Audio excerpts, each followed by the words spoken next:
Good morning, good afternoon, good evening, everybody. However you happen to be watching and or listening to this, I want to welcome you to the latest episode of the Gaming Circle podcast. The podcast where this week it's just me and the dynamic duo. We back, we at it. I'm your host, Mr. K. Asante, TKO Asante on all the places we communicate. And of course, I am joined by the man, the myth, the legend, the one who is 62% funded, Mr. Everborn Saga. What's going on, sir? With his emotional gamer T-shirt on.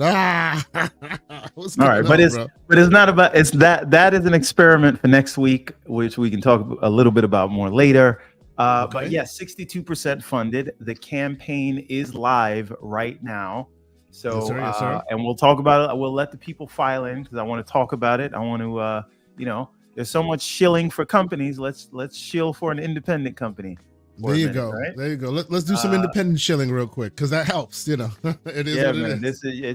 It's we need your help to get this thing over the line. We came out the gate very strong, but I want to see if we can get over the hump this weekend because I have some very exciting stretch goals that I want to show off, and we're getting ready to introduce some new variant covers that are exclusive to this campaign. So nice. we are only printing a very small amount of them, and once these variant covers go, they're gone. But we'll talk a little bit more about that later. Okay. So welcome one and all. It's great to have y'all here. I already see the chat is filing in. Now, before we even got here, Game Tech Talk. Yes, and we're gonna have him on the show sooner rather than later, just so you know. Just a quick reprieve. The man is great at what he does, and I wanna pick his brain on some things.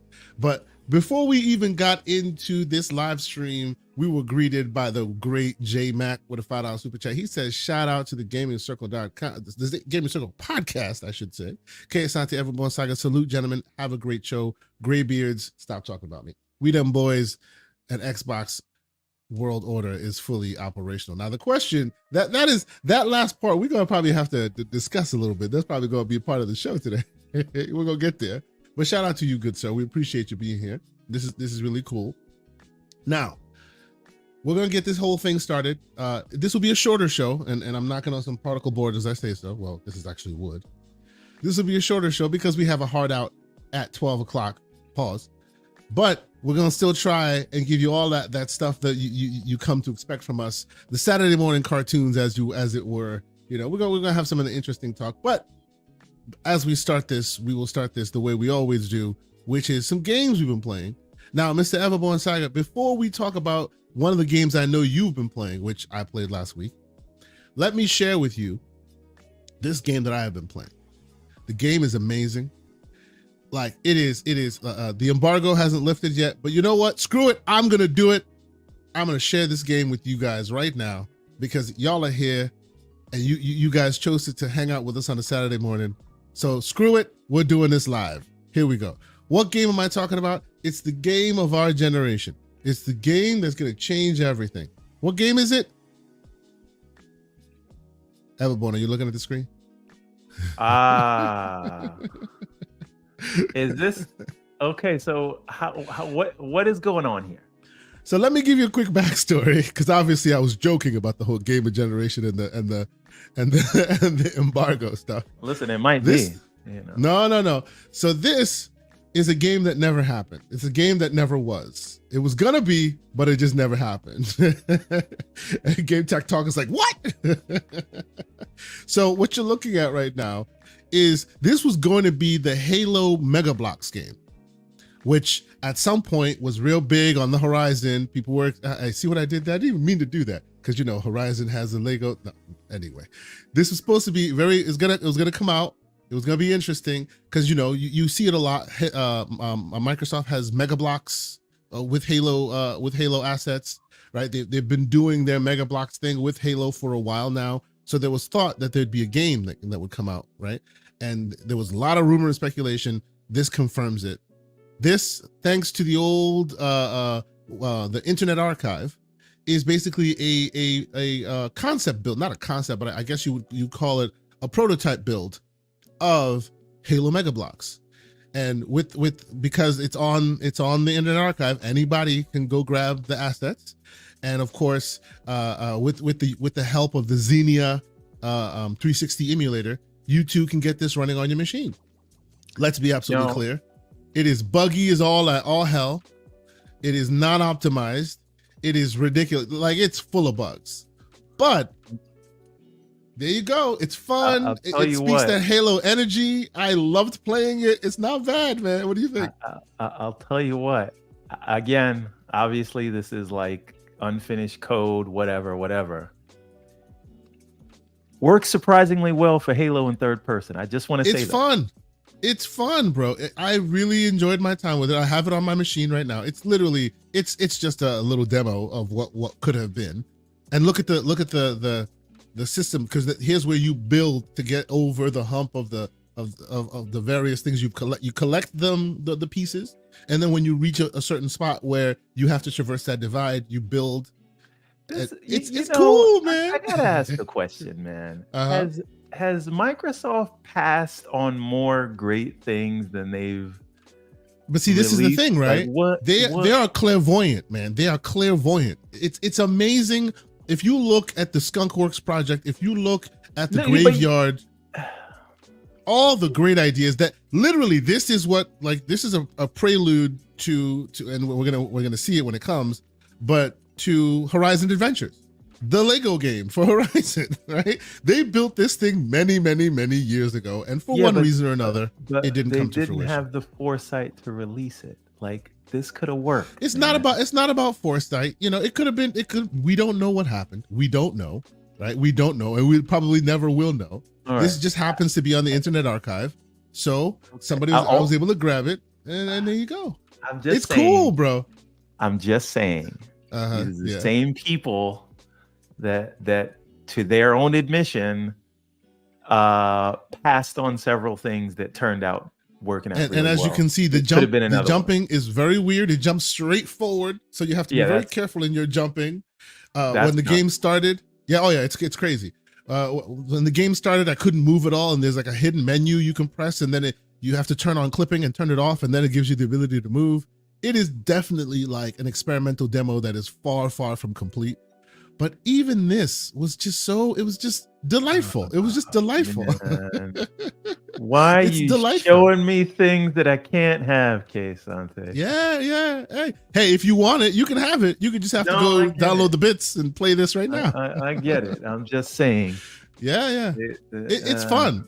It is unusually delightful. There's a little mini boss over here that you're going to have to deal with. It's quite cool. So you get there, and the first thing they go is, oh my God, you need cover. And you have to build the cover right there. And as they shoot at it, it goes away, and you have to keep building. Like, it is delightful. Listen, if you want to go, put this on the Switch. If you don't, you want to do all this multi-platform stuff, give me this.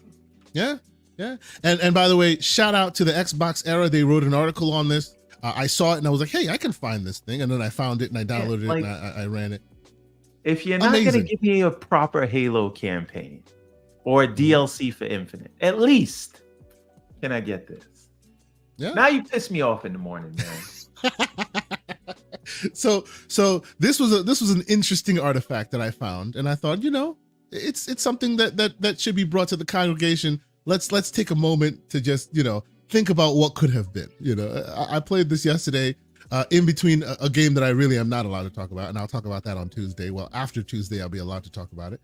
So keep an eye on the channels and thegamingcircle.com for write-ups and potentially a video. I want to see if I can do a video on this other thing that I've been playing.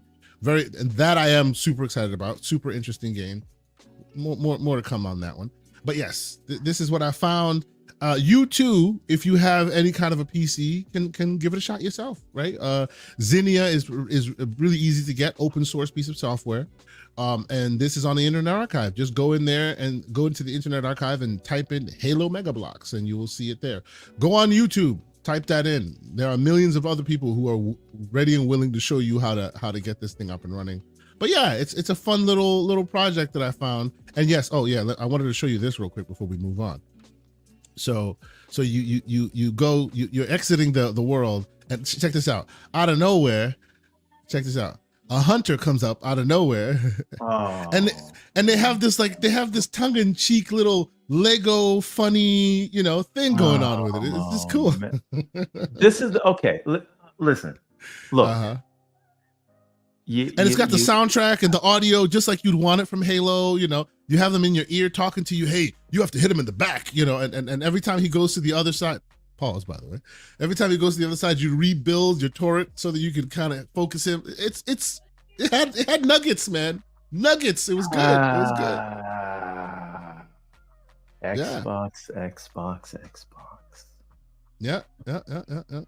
All right. Whatever. So this was that. This is what could have been, like so many other things that could have been. Yep. So besides this, I can't talk about the game I've been playing, but I know you've been playing a popular game. Let's talk about your game. What have you been playing, sir? Games, sir. Please. Yes. Start us. So first is Aster Blades of something. Let me tell you. Blades of something. Okay, that sounds like a very interesting. I'm gonna tell you. Aster Blades of something. Aster. Aster. All right. So hold on. Let me tell you the name of it. This is on sale right now, only until I think the 18th. Blades of the Monolith is what you. Blades of the Monolith. There we go. Aster Blades of the Monolith. Yes, sir. Okay. 75% off on Steam right now. That makes it about $6.49 US. This is, it's very sort of not as robust, obviously, but it's very sort of Breath of the Wild in terms of combat and things like that. There's no cooking as far as I know. So I picked this up. It's normally like $25, but it's on sale for 75% off. So definitely recommend at that price point, and it looks really good. The only thing I'll say is on handheld, you got to kind of turn up the TDP if you want it to perform properly. But other than that, I played the demo for this. At the time I played the demo, it seemed like it was kind of trying to find its creative footing. So it was very Unreal Engine grimy still when I played it. This was some time ago, but it looks like it's cleaned up considerably since then. Yeah, I played it on the Ally X. So as soon as I put it on, I plugged it in, or I put it on like performance mode, and then it was like fine, running like well above 60. And then when I plugged it in, just because I was already sitting down, and it went to turbo mode automatically, like it was buttery smooth. It's just that, and again, I'll say, go ahead. Oh no, I was quickly gonna say, Game Tech Talk. You'll notice that's what happens with us. Like, get your wish lists out, get your wallets out. This is what we do on a Saturday morning. He said it started and the wallet is out. All right, don't put the wallet away yet, because we got a lot of stuff. Please continue. Okay, so yeah, it runs very well if you jump up to performance mode, or like 17 watt and 13 watt, not so much, but like 25 How's watt. the story? How's the, beyond the technical speeds and feeds of it, and I know it's a smaller game, it's an indie focused kind of title, so it should run well, but like, how does it compare as far as doling out the story? Is it voice acted? Is it only written? It's definitely not voice acted. Okay. But it is very well done. It's in the same way that like there's not really any voice acting in a Zelda game, right?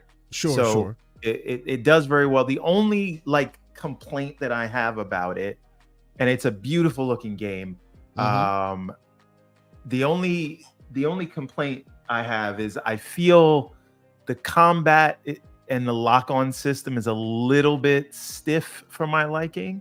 Okay. Right? It's everything's like freeform, but like, I don't know, it's just the way that you jump around, the way the hits connect. It feels a little stiff, but again, I'm comparing it to like one of the best ever or whatever, which is the Zelda. No doubt. Game. So that's not really fair.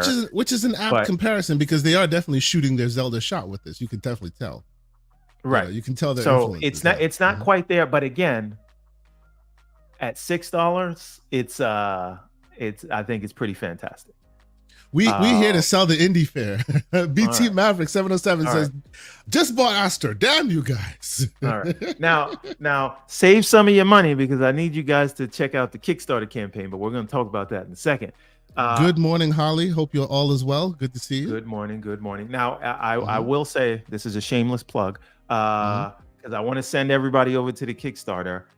Kickstarter does not charge you until the end of the campaign, which in our case is October 8th, and it is only if we make it over the line. So feel free to support it because you won't get charged today. You'll get charged on October. Feel free to support it because this is the brother and he's doing great work, and you want to support it. It is, brother. but I understand some people may not have the money today. I'm saying if you don't have the money today, don't worry. Kickstarter doesn't charge you till the end. So feel free. If you want to support it, you don't have to wait till next week, or you don't have to wait till anytime. You can support it now. They'll charge you at the end. So check it out. Link is in the chat, by the way. Link is in the chat. Continue. Yes. So this highly recommend. I played it for about an hour, had a lot of fun with it, and the combat does ratchet up. And you does it ratchet and clank up? No, I'm sorry. I'm sorry. I'm sorry. I had to do that. No SSD required. Oh, you slanderous mother! All right, go ahead. you walked right into that one. Okay, I did. The next thing that I have played this week is what's the name of this game? Visions of Mana. Very nice, Astrobot. Game which of the I have year. not I'm just played saying. Yet. You've avoided. Yes, you've avoided. Yes. Yeah. We should talk about that eventually because of these great things, but we will get to that. And I'll play it when it comes to PC. Oh yeah, sure. Yeah, go ahead. But the next game is Visions of Mana. Okay. The game that whose studio was closed literally right after they finished making the game, which is so sad. Like so sad. I gotta say, it's not really for me. Could you explain why, sir? So why is it not for you? So here's the thing. I'm going to tell you 3 games that I have right now that I have not finished. Right now, that's Grand Blue Fantasy. Okay. That is Tales of Arise. Okay. And now Visions of Mana. Right. So are you just saying you don't like the Eastern RPGs? No. These are all games that I like. Oh, sorry. Let me give you a 4th one, which is Sandland. Another one. Right. Now, why is it all the games of a certain type you're starting but not finishing? What's going on with that? Well, here's the thing. If I were to say, okay, let's judge this on it being an action RPG, I don't know that I would say it's better in terms of presentation and moment-to-moment combat than Grand Blue Fantasy, right? I don't know if I would agree with the character design and being as good, or the combat, right? Grand Blue Fantasy beats it there. So if that was the case, I would be playing that, and I haven't found time to play that. And then in terms of story and presentation, Tales of Arise is more my speed, right? And Tales is great. Tales of Arise is an awesome game. I really like it. Yeah. So Tales of Arise. By the way, when Tales of Arise came out, I chose Scarlet Nexus, which another one I really loved. That was a great game as well. So I played Tales later. Yeah. So this is the thing. So Tales of Arise is there, and like if we're talking about story, delivery, and plot, that that speaks to be more than both Grand Blue Fantasy and this, right? So if I was going to be playing an RPG for the story, it would be Tales of Arise, and then it's just the art style, the combat, and the story I can find better in similar games. So it is these are already games that I didn't have a lot of time to play. So I would choose one.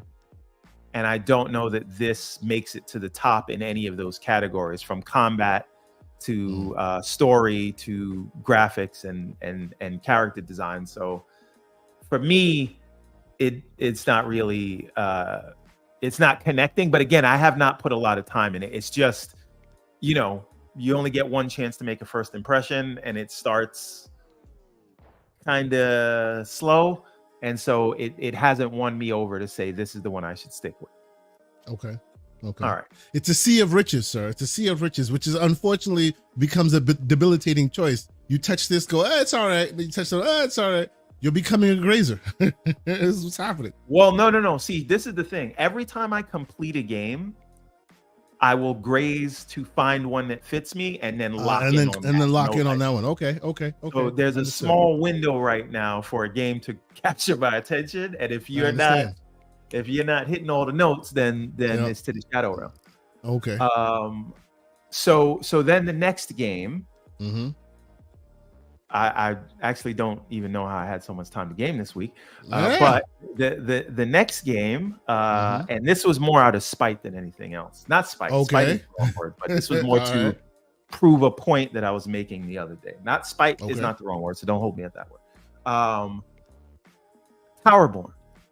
Towerborn. Great game. Game. You actually bought it, right? You bought it on Steam. I bought it on Steam. This is yet another example of something that I have access to in game. Well, I don't have access to this in Game Pass, but did have access to. It's the weirdest thing. I'm part of the Insider program, right? So I have access to various aspects of it. But right now, everybody's playing it, enjoying it, having a great time. I don't get to play. And I'm just like, do I buy it? And I'm just like, I have too many games I'm playing right now. I can't. I don't want to jump into this right now. But I will say, I got a chance to speak with the devs at Gamescom. I got a chance to test it out. I mean, I have high hopes for this game. It's gonna be something else when it comes out. I really enjoyed my time with it. But yes, what are your thoughts, sir? Okay, so I was actually a part of the alpha. So I'm gonna try to be magnanimous here for a second. I know I'm not known. But. You know, we gave them a lot of crap because how the hell does PC get to play your own game before you? But technically, if you're on Xbox and you're in that insider program, you got to play a long time. Yes. The only problem is at that time it was alpha and it didn't have a lot of the stuff that makes it like a full game. So it really was a tech test. Yes, but that's what it's for. It's meant for that tech test stuff. Yeah. No, I understand. But what's happening now, it's early access is not the same as like an alpha test, right? Sure. I think if there's any testing going on, it's more about like getting more people on the servers and seeing how it can handle it, and doing the stress testing there. But again, as an Xbox customer, as a Game Pass subscriber, I'm playing it now when Xbox customers in general can't, unless they were greenlit to get access to the alpha, which I don't even know if is still active. I mean, I will tell you that as a person who's part of that program, when I click the startup screen, I get hit with a block. I'm not allowed to log in. I'm saying it's not. They shut it down, right? So when I played it on the Xbox, a lot of this stuff wasn't done. There was no voice acting. There was no. Just a lot of stuff just wasn't there, and it wasn't supposed to be. But my point is, now that it's complete, it's for the streets. Exactly. So what you got access to on Xbox was not this, because I wasn't very high on this game when I played the alpha because it was unfinished. And now I get that it's still unfinished, but it's a lot more polished. It feels a lot better. There's a lot more you can do. It's more of a full featured thing, and so. I played this a little bit and I actually really enjoyed it, which was a surprise because again, I didn't think I would enjoy it based on what I played in the early alpha access. So it runs great on the ROG Ally. I didn't try it on the Steam Deck, but runs great on the ROG Ally. So it's a really good handheld type game. So I recommend it. Although my only criticism My only criticism against it being a handheld game is there's no offline mode, and I actually told them that. You know what? I'm glad you brought that up because I completely forgot, and that is actually why I turned it off. And even though I was having fun. I literally said this to the CFO and some other gentleman that was at Stoic. I said, like, it looks like it's handheld capable. It looks like it's an awesome pick up and go, but you gotta put an offline mode in it. Because what if I'm running my own character, I'm doing my own thing, and then I can connect up later when I have a chance to. You can't be Wi-Fi enabled wherever you go. I don't want to, like, this is like if you were playing Streets of Rage and you couldn't pause it. It doesn't make sense. Yes, that's how I feel about it. Besides that, it is amazing, but just the energy of the game makes it unfortunate that you can't play this offline. Right. It's always net connected. Is fun. The moment-to-moment combat is fun. The art style is fun. Like the world that they put together, also good. And I realized, like, I was doing something because we're adults, and something took my attention away, and I paused it, and I'm like, why did I die? Yeah. Because the pause screen comes up, but you can still get attacked while you're in the pause screen. Yep. And I'm playing single player. Yep. This is my point. Right? I said this to them, like, nuts. And they were like, well, because the server lives on and it's an ever-changing world. I'm like, yeah, I get that. No, I get that. No, but this game you should be able to disconnect, have your own instance, and then when you have a chance to, you connect back to the mothership. No, I get the server lives on, but you're not streaming in anything. And once a level is loaded, the level is loaded. It isn't doing anything crazy to where, like, I understand, okay, you want to come out to the map and see what's available. See, and now Lucius, the non-child having, non-family having man, you see what I'm doing here, says, oh, the game is closer to Destiny. You guys just want the game to be something it might not be trying to be. I don't play Destiny for this reason. That's right. Right? This is supposed to be a game, right? This is what the art style is. It's supposed to be a couch co-op type game that you play with family. Yes. So it's designed as a For the record, this is our problem as people who have families and children and time and little amount of time. I want to get my gaming in wherever possible. And this model makes that difficult. Again, Destiny is like you're playing that yourself, right? Destiny is not really a couch co-op type game. This is, which means if it's couch co-op and the art style dictates, and they'll even tell you from their marketing, play with your family. Game Tech Talk says, closer to Destiny, in goes the card. So again, they're telling you play this with your family. If you have a family, chances are that your attention is going to get put into different directions. Yeah, I think Lucius makes a point here, though. Is it supposed to be that game? I think the art style is doing a lot of the heavy lifting in your head. On that, I will say that was my perception. But they are real quick. They are marketing it that way. They are.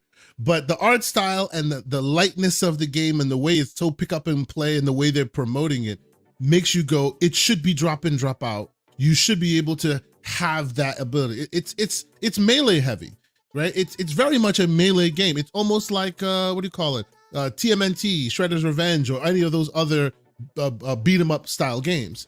You should be able to pause it. So again, when they tell you, and this is not me talking, right? You can take out my perceptions of what I want from anything, right? Let's listen to the devlogs and listen to what they say. This was inspired by Streets of Rage and Turtles in Time and Castle Crashers. And we want you to just pick up, hop in, hop out, go. We want you to sit down and play with your family. All of those things tell me from your reference games saying, if I like those, I'll love this. None of those games have full online requirements. All of those games are couch co-ops. Many of them are things you play with your family. This is what they said, not me.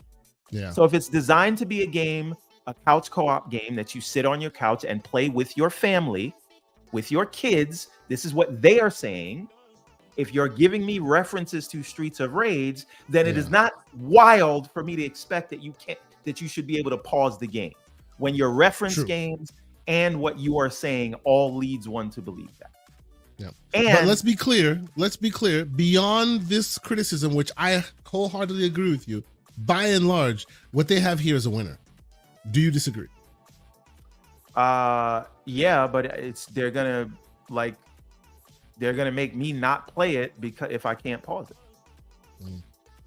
Yeah. So no, I feel you on a technicality. Oh, but they already got my money, so who cares?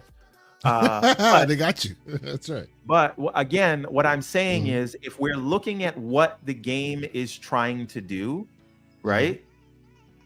If you want to say this game doesn't support single player, then fine. But I believe that you should be able to play a single player game and be able to pause it and have an offline mode for a single player instance. If I'm jumping in with people, totally understand it. But if we're saying we should not expect to be able to pause single player experiences, and let's forget about everything that the devs told us to set expectations.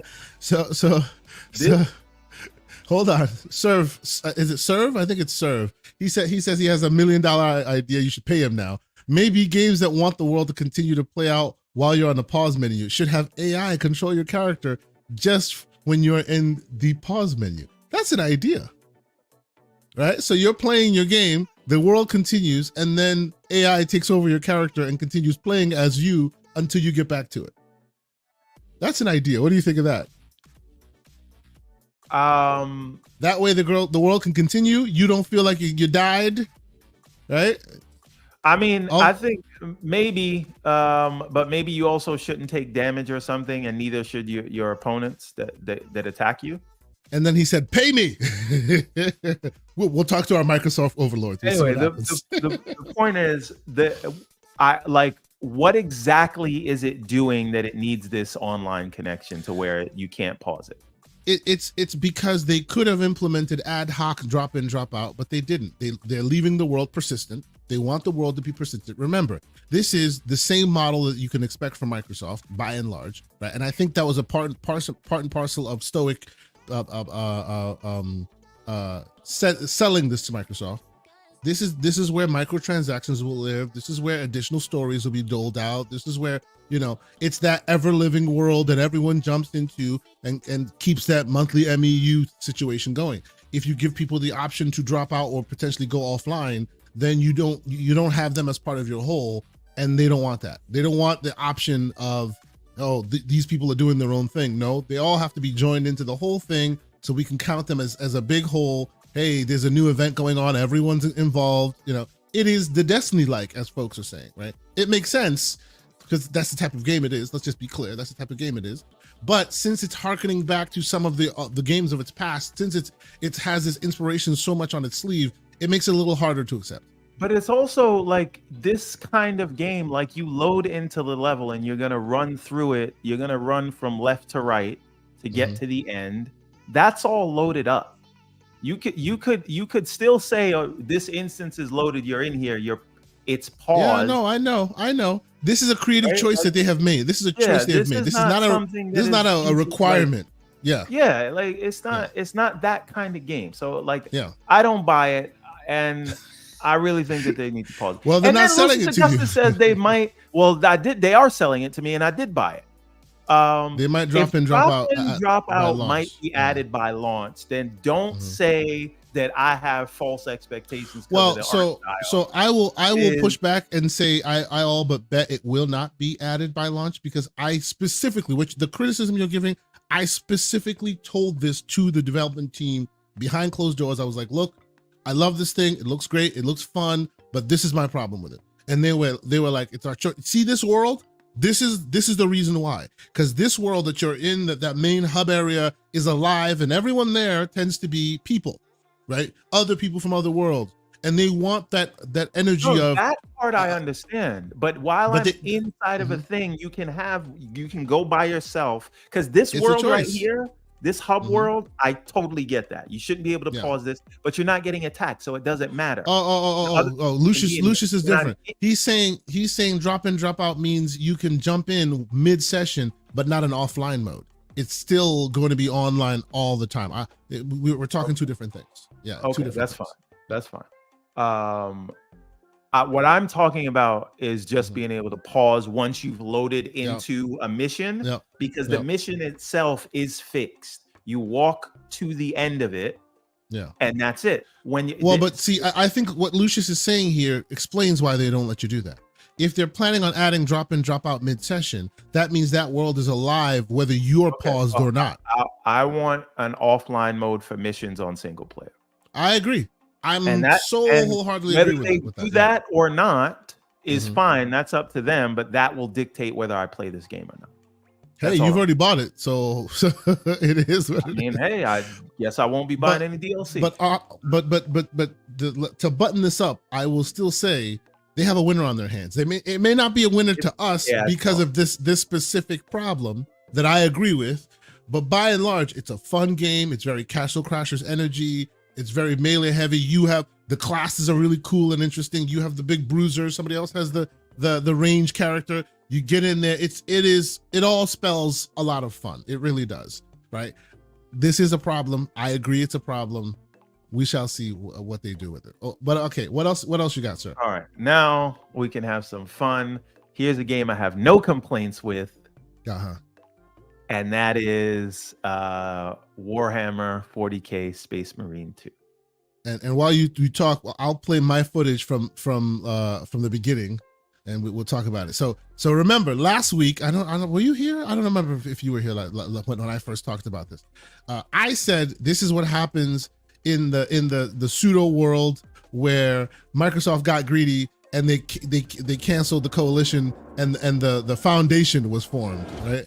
And the foundation couldn't use the Gears of War IP, so they used the Warhammer IP. And you and I keep complaining about, well, we keep going back and forth about whether they should evolve the formula of Gears or not. This game convinces me that you were probably right. So, how much do you love Space Marine 2, sir?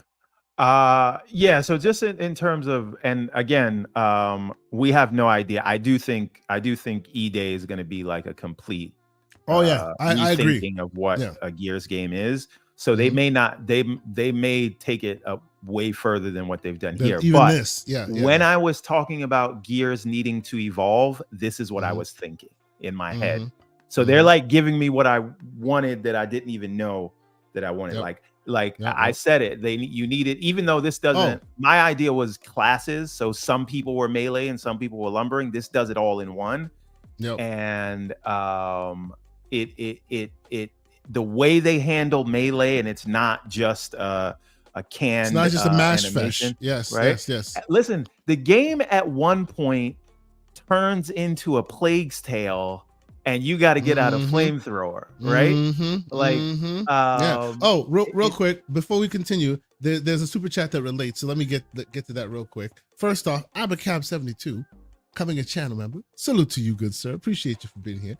And the great Game Tech Talk, also becoming a channel member. Thank you, brother. We appreciate you. This is really awesome. And then, of course, J Mac, $5 super chat. He says he's playing Warhammer 40K Space Marines 2. That game has blown my mind, and it's co-op. K Asante, wink, wink. I rolled credits last weekend. I am ready to do campaign co-op with anybody who's able to reach out. I'm playing on PC, but the PC to console transition is seamless.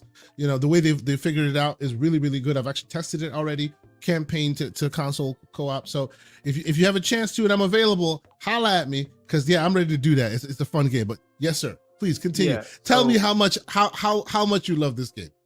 So the thing is, my idea was like, okay, I want to see like different classes in Gears, but this doesn't do that, but it does have all. It does do classes. It does do classes. You just haven't played. If you stick only to the campaign, then you don't really get the classes, right? And you do see the classes because it's depending on the type of armor they are wearing. But when you go into the operations, there are actually different classes. There's good. The shield, and they have classes. But continue. That's good. But so in the campaign, it's more like kind of well-rounded. So you can be melee, you can focus on melee, but you can also go to range. My point is the versatility in combat and verticality, and I'm very and they're probably going to add more to it. But I got the jetpacks on a mission. I got the flamethrower on a different mission, and I've switched the different types of melee weapons that I'm using. So you can use the chain blade, the chainsaw blade, or you can get the combat knife where you'll move faster and your whole attack pattern is completely different. And so all of the way that they put it together and seamlessly built that stuff is exactly what I was looking for. And it still feels like a 360 game in all the best ways. Take away the particle effects, take away the shiny graphics, take away all the things on screen. It just harkens back to those days of when you would get these I should mention, cheap plug, thegamingcircle.com has an awesome review with gifs and screenshots showing you why we love this game so much. We gave it like high 80s. It's a great game. It's an awesome game. By the way, Focus Interactive actually gave us review privileges on this game, so we had access to it some days before it released. So we got a chance to review it. We got a chance to test out all the systems, including operations and multiplayer and all that. So once again, shout out to Focus Interactive. We appreciate it. It was awesome. But yes, check out the review that we put up. It is freaking great. I love the review. But yes. So a couple of things in the chat. Rodimus, Hivebusters did have classes, but not like not one that was like a melee focused class or one that had like jetpacks, right? That's what I was thinking. Like different characters could be focused on those things. But anyway, but to the other thing, and by the way, this is 4090 footage right here. This is what it looks like on a 4090. It is like whoo, amazing, like just amazing. This footage can't do it justice. It just blows your mind how good this game looks. Yeah, you said Lord Metroid. So to Lord Metroid and Sycamore, that conversation they're having. Warhammer is a much older IP than Gears, but Warhammer has taken many forms. The original Space Marines was made to kind of be like. Yeah, the original Space Marines was a Gears clone, if you will, because although the story and the lore of Warhammer is much older than Gears, Gears 1 had come out before Warhammer did, and it did a lot of the same things. So people always look to the Space Marines 1 as a Gears like, right? Even though from a lore perspective, Warhammer is much older. Right. Yes. Okay. So that was the thing. So now anyway, there's all the things they're doing in terms of there's even a little bit of Doom Eternal here with the glory. Oh, there's kills, a lot. Right? There's a lot of Doom Eternal here. Yes. Which by the way, I hear some of the brain trust that worked on Doom also works at Focus now, so that explains that, like the takedown kills, replenishing your shields and blah blah blah blah blah. A lot of that is because of the like, well, it's not necessarily one-to-one, but it is said that the people that worked on that also worked here, so it could be why that DNA has transitioned. And by the way, your camera's off. Oh no, that's the cheap. What do you call it? I gotta get the Elgato one today. I warned you, didn't I? it was $20, whatever. Yeah, continue. So hold on, let me do this just because. All right, at least we'll get something. I gotta turn it off for a little bit and then turn it back on and let it breathe, right? Yeah. But anyway, just even like the parry system is so satisfying because one. The window is very large for parry, unlike a lot of these Eastern games where you have like 4 milliseconds to parry. Looking at you, Wukong. But anyway, so they let you know, okay, you're about to get hit, and you have a good window to either decide whether you want to jump out of the way. And by the way, real quick, before the tradition of he has bad gameplay footage continues to plague us, when this game first was handed to me, right? They did not let us know, or they did not let me know within the email that this game did not support at the time. I don't know if that's still the case, but they did not let me know that it supported. It did not support Steam input. So I had Steam input on, and because of that, I had no control support. All keyboard mouse, and I hate playing games with keyboard mouse. And this is me playing with keyboard mouse. Yeah, this is me playing with a keyboard and mouse. I hate doing that. So I just wasn't. It just wasn't. Why didn't you turn on? Okay, well, I need you to explain that to me for a second. Because at the time this was pre-release and they've already sent an But email I'm saying saying I don't use Steam Input at all. I just take the no, but by default Steam Xbox Input is on. By default Steam Input is on, and usually that doesn't do anything, right? Steam Input just works. Or if you turned it off, it would still work if the game itself supports controller. Because Steam Input was on by default, I never really bothered turning it off because most games actually just work with Steam Input and that's it, right? And this game was pre-released. They hadn't released the day one patch, right? So I plug it in and calm down, you Mitch, a noob player. I've been playing PC since the early 90s, sir. So calm down. I actually played Flight Sim 78 or whatever. Like I've been playing for a long time. Needless to say, specifically games like this, because as soon as you start playing this, it's almost like your Gears energy just comes right back. It feels like you're playing the next evolution of Gears. And it demands controller support. It just does. You can play it in keyboard mouse mode, but it just demands. Yes, go ahead. Wait a minute. Sycamore says a lot of gamers don't know that there's a stance in Warhammer. If you hold RB, you change your fighting stance and do massive damage. I was today years old when I learned that. Yeah, I did not know that. Yeah. That is a thing. That is definitely a thing. Yes. But yes, needless to say, if you see odd button presses, if you see me like moving the camera all around, it's because I'm just not, specifically in games like this, like in simulators and things like that, I play keyboard mouse, no big deal. But in games like this, I demand a controller and I couldn't get it to work. I had to contact them. They go, oh yeah, we haven't implemented Steam Input yet. So as soon as I turned it off, everything was fine. But yes, in case you see some weirdness, that's why it's like this, because I'm playing this without my trusty Xbox controller. A likely story. But anyway, how about you give me some footage once before you criticize my footage? Listen, I've been sharing my gameplay of this. Yeah. So what's good about on the internet? You want to talk about drop in, drop out? The way I've been playing this, I've just been doing one mission at night before bed, and then that's it. As soon as I get the save screen, I'll come back to it the next day, and it's been working out real fine. It's almost like I can drop in, drop out, and pause the game when I want to. But that's neither here nor there. So, on top of the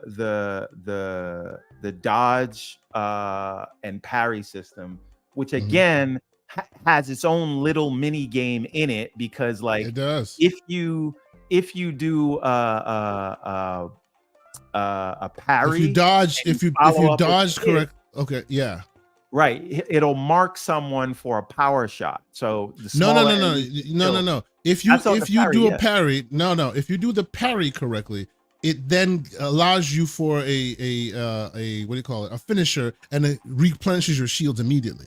If you do a dodge on time, right at that moment, that's what marks it for a shot, and you get the shot. The dodge does the shot. The parry does the. Yeah, I know. My point is, it's very like there's a lot going on, and there's a lot of different ways you can play. And even though you're this big lumbering Hulk-looking thing, you can move, right? Oh yeah, absolutely. And as they add more to your abilities, because again, you don't start the game with the jetpacks, but you get to a mission and then you have it. Yep. Now you're adding verticality to it. I don't know what they're going to add next, but like each mission adds a little more. And that's before we get to the very good voice acting. And again, they get to lean on the lore of the Warhammer 40K IP. So that does a lot for them. So like I'm again, I can't give it a score because I'm not done with the game, but where I am right now, this game's a 9 out of 10. And again, it just gives me the feeling. It's way more complex, but it gives me the feeling of playing these kind of games in the 360 days. So like when I say it feels like a 360 game, I mean that in all the best ways. Yeah. Oh yeah. It is 360 evolved, right? It's 360 energy, but with Unreal Engine 5 graphics, and just like systems and graphics evolve to a certain point where you're just like, this is where I If wanted it to go. Xbox was still trying, this is the kind of games they would be making. But stop it, the ridiculousness, man. I'm Calm just down. all right. Calm I'm down. just joshing. But yes, I agree with you. This is a great game. These are the games. I want to do a little bit of tech talk if we can. Okay, let's speak. Let's go. What you got? Okay, so let's see if the camera. You need to get rid of that damn capture thing and get a good card. I'm gonna try. How about you do tech talk when you buy a good capture card? Okay, so I am the new. Yeah, we see you. Oh yes, the new Pixel Watch. Yes, sir. Okay. 3. Yeah. How's that working out for you? So, ladies and gentlemen, we should set the stage. We should set the stage.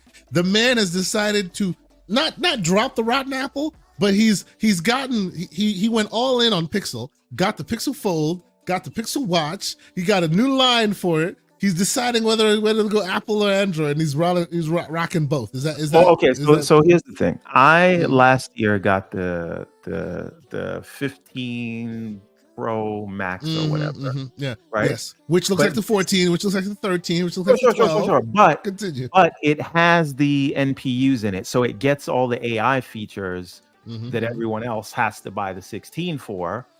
But I don't have to do that, and because there's no real visual upgrades, I said I'm gonna skip the iPhone this year. The next one. Yeah. Like I still get all the features, and that left an opportunity to get a different phone. And so I don't really mess with Android, but my daughter who started high school this year, going to Bronx Science, very proud of her. She wanted, as a gift for getting into the school we wanted and whatever, she wanted the Galaxy Flip, the Z Flip, right? And so I get that for her, and they're like, hey, wrong, sir. I take umbrage to that. That is absolutely wrong. But we'll talk about that later. Let's stay focused because we don't know how long my camera's gonna last. Yeah, please go. So when I was in the AT&T store, they're like, hey, if you got another foldable, you could trade this in and basically get the phone for nothing. Another phone. And I had the Surface Duo 2 laying around, and I'm like, well, I'm not using that. It's in the drawer. Thanks, Microsoft. And what a Travis Shamocracy. You got rid of the Surface Duo? Oh, man. So did Microsoft. But so I traded that in, and they were like, boom. So I got this thing here, right? So this is the Z Fold, the Z Fold 6. See, the problem is, as soon as you open that, everybody can see the crease. I'm just like, no. You can't really see it when you're looking at it. That's because of the lighting. If you're like actually using it day to day, it's really not a thing. Anyway, so I get this. I bring it home. I show it to the missus, and I'm like, yeah, I'm just trying to play it off because I don't want to be like, oh, I got another piece of tech. So I'm like, yeah, I basically got it for free. I traded in the one that was in my drawer. I'm not even really going to use it. She's like, if you're not going to use it, then give it to me. Oh, she got like, okay, all right, fine. I guess you called my bluff. So now she's you triggered her trap card. She's using this one, right? And then shout out to MJ Dark. He tells me, yeah, he's getting a foldable too, and he's on an iPhone. And he's going to the Pixel Fold. And so I was like, well, tell me how it goes. He gets the phone. He loves it. But what I notice about this one is that it's very thin, right? Its build quality is very good, right? You can see that, right? Camera's very good, but it is very narrow, right? It's really narrow. It doesn't feel like a normal phone in your hand. So now when you forget about how it feels in your hand, when you're using it closed, all the apps aspect ratio are very weird, right? It's all very narrow. Things are getting cut off. Android really needs something closer to 21:9 or 16:9 for it to shine. So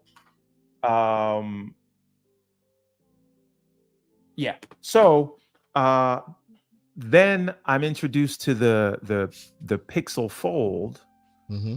9 Pro or Pixel 9 Pro, whatever. It's a stupid name.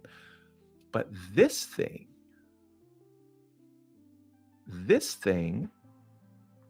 is the same aspect ratio as a normal phone, as an iPhone, right? Yeah. It is also, as you can see here, just as thin when closed, right?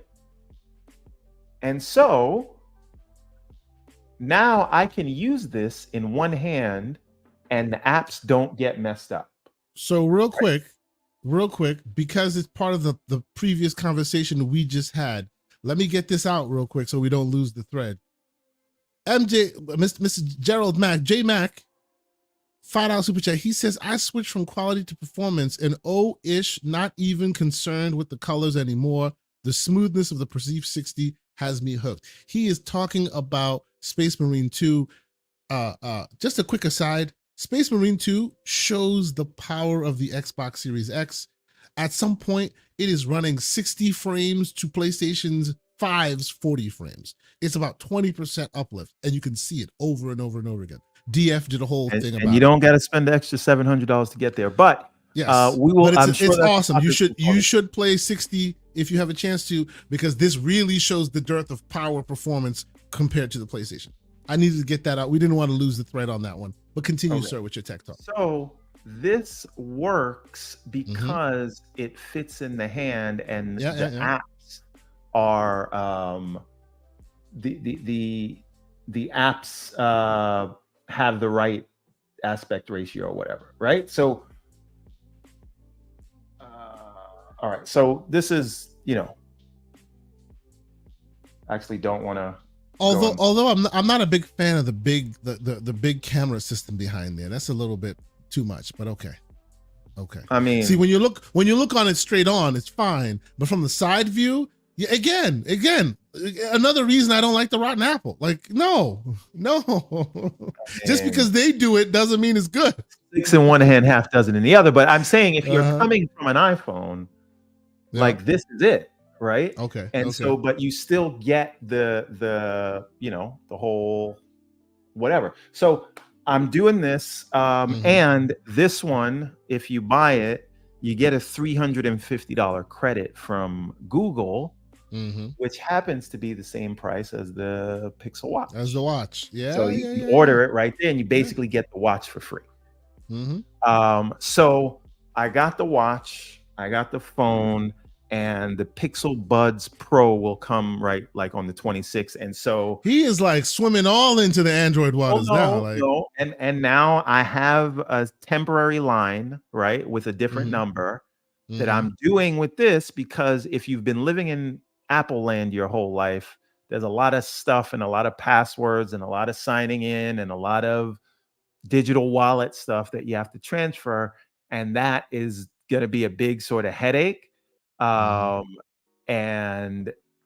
so that's why I just got a temporary number to rock with this until I'm fully set up and I can leave the iPhone home. I set up call forwarding, and once I can leave that home, and for all the Apple people that I text, in a couple of weeks, they're all going to get iOS 18, and everyone will have RCS support. No more sabotaging of the situation. Right? Yes, sir. So I can comfortably like get away from, not get away, but like diversify my mobile ecosystem stuff. And so like the Apple Watch doesn't work with Android. So again, that's kind of why they give you the credit for a free watch. I'll get the new headphones, although I could use the AirPod Pros. Based on that, they're really trying to grab you, the person who's all in on the Apple ecosystem. They go, well, here's the credit for this. So in one fell swoop, you've gone from phone to watch to buds because they've made it easy for you to just replace all your Apple stuff. Yes. Cool. And so I'm much more about experience. Now, I will say, right, this is using Google's own Tensor chip, right? This is using the Snapdragon. This is more powerful.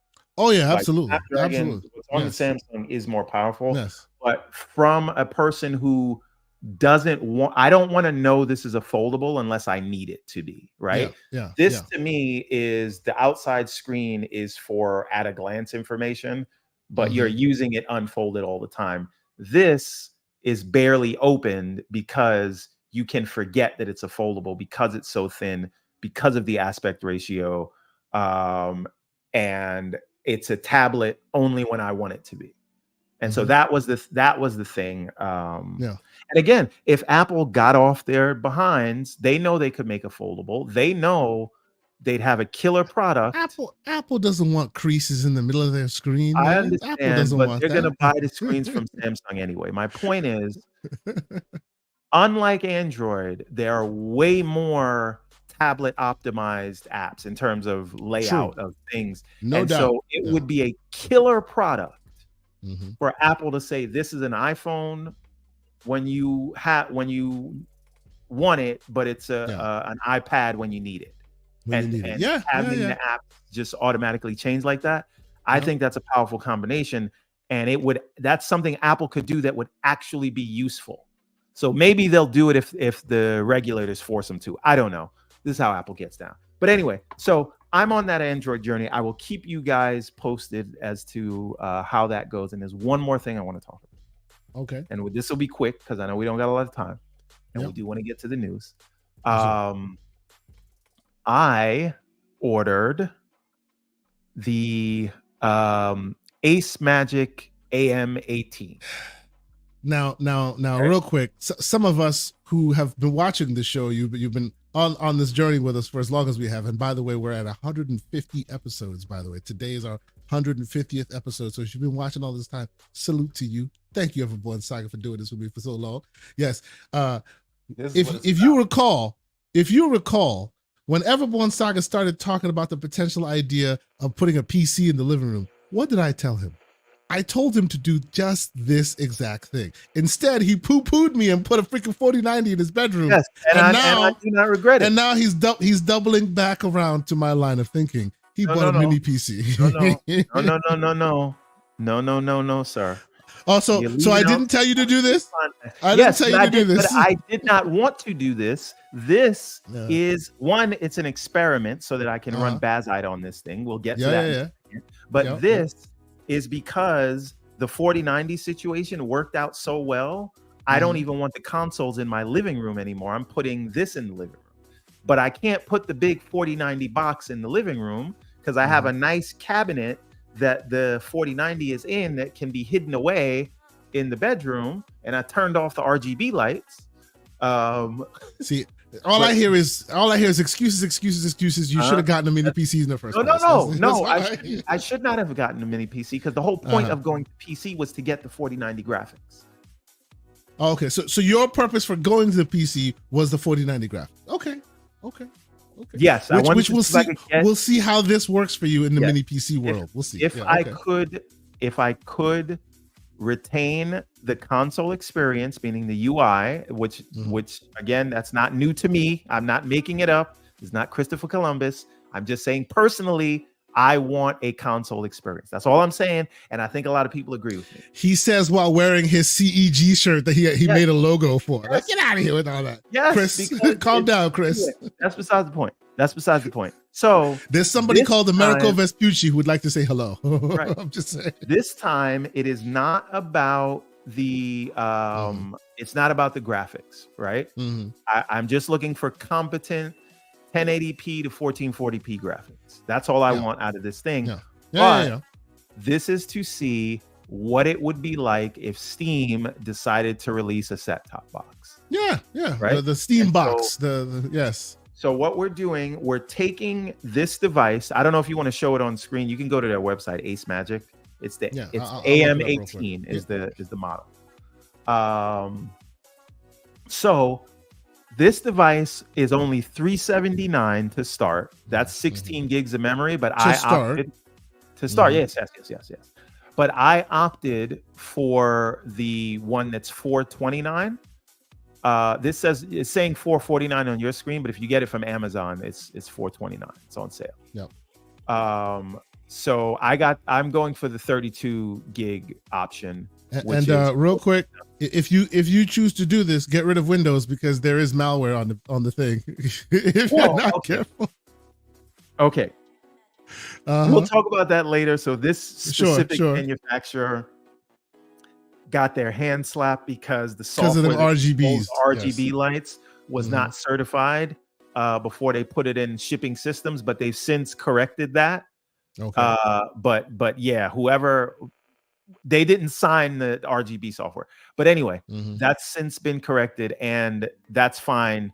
I will be running Windows Defender, but I won't even be running Windows on this. So, I'm gonna put Bazite on this straight away. But the point and real quick, so that people understand, this is the ROG Ally.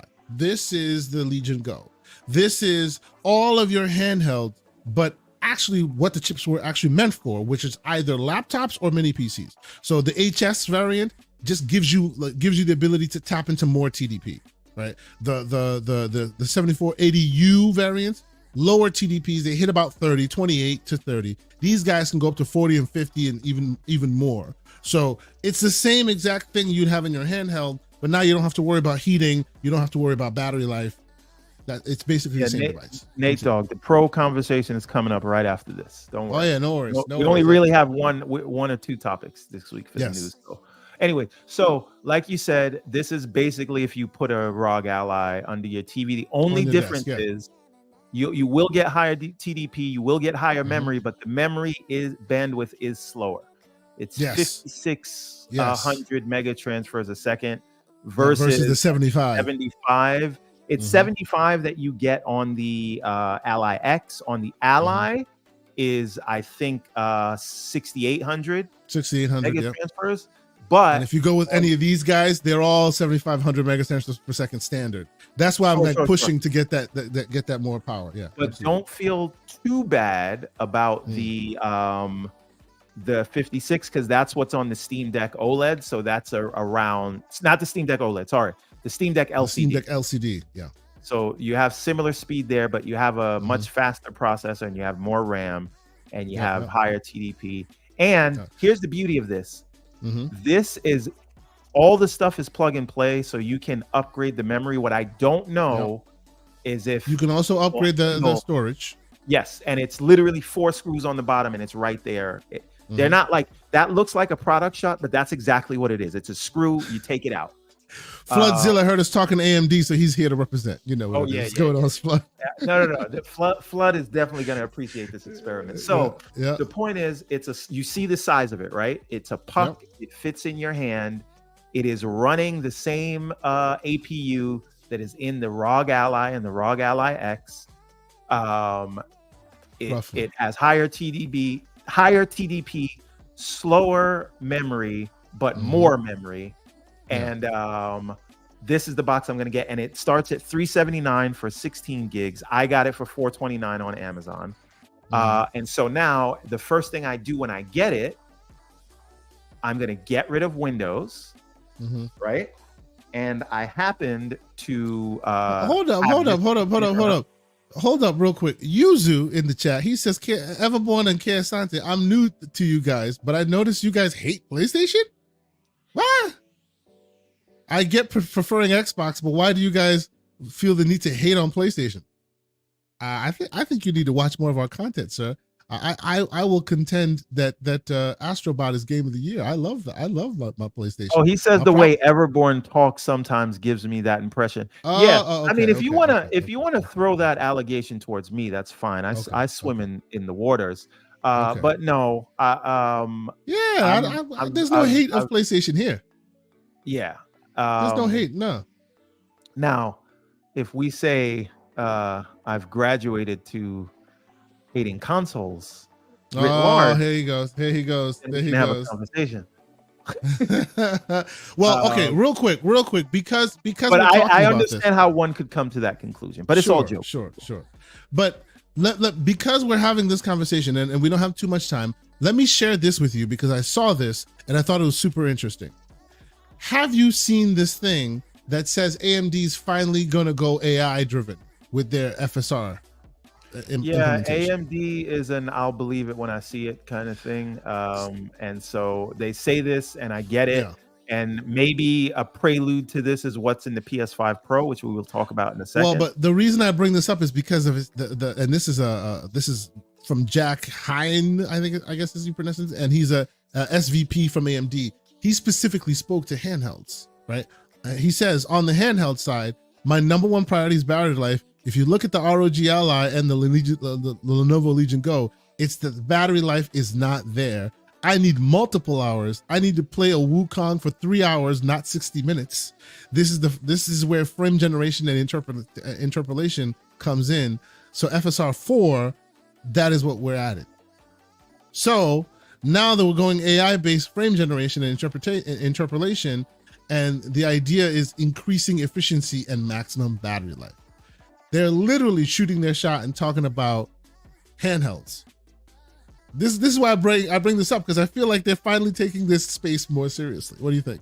I think they're saying all the right words, but we'll have to see with it, because AMD does make a lot of historically they make a lot of promises that don't always come to fruition. So I love what they're saying, but let's see what that Ally 2 looks like. Let's see what the Steam Deck 2 looks like, and then let's revisit this. But I'm gonna finish up this thing really quickly. Yeah, finish it. Finish it. Yeah. I am going to get rid of Windows on this machine, and I'm going to install Bazite, and I'm going. And for those who don't know, Bazite is basically the Steam OS. Bazite website. They have a good website. It has some good graphics on it. Okay. So let's go to Bazite.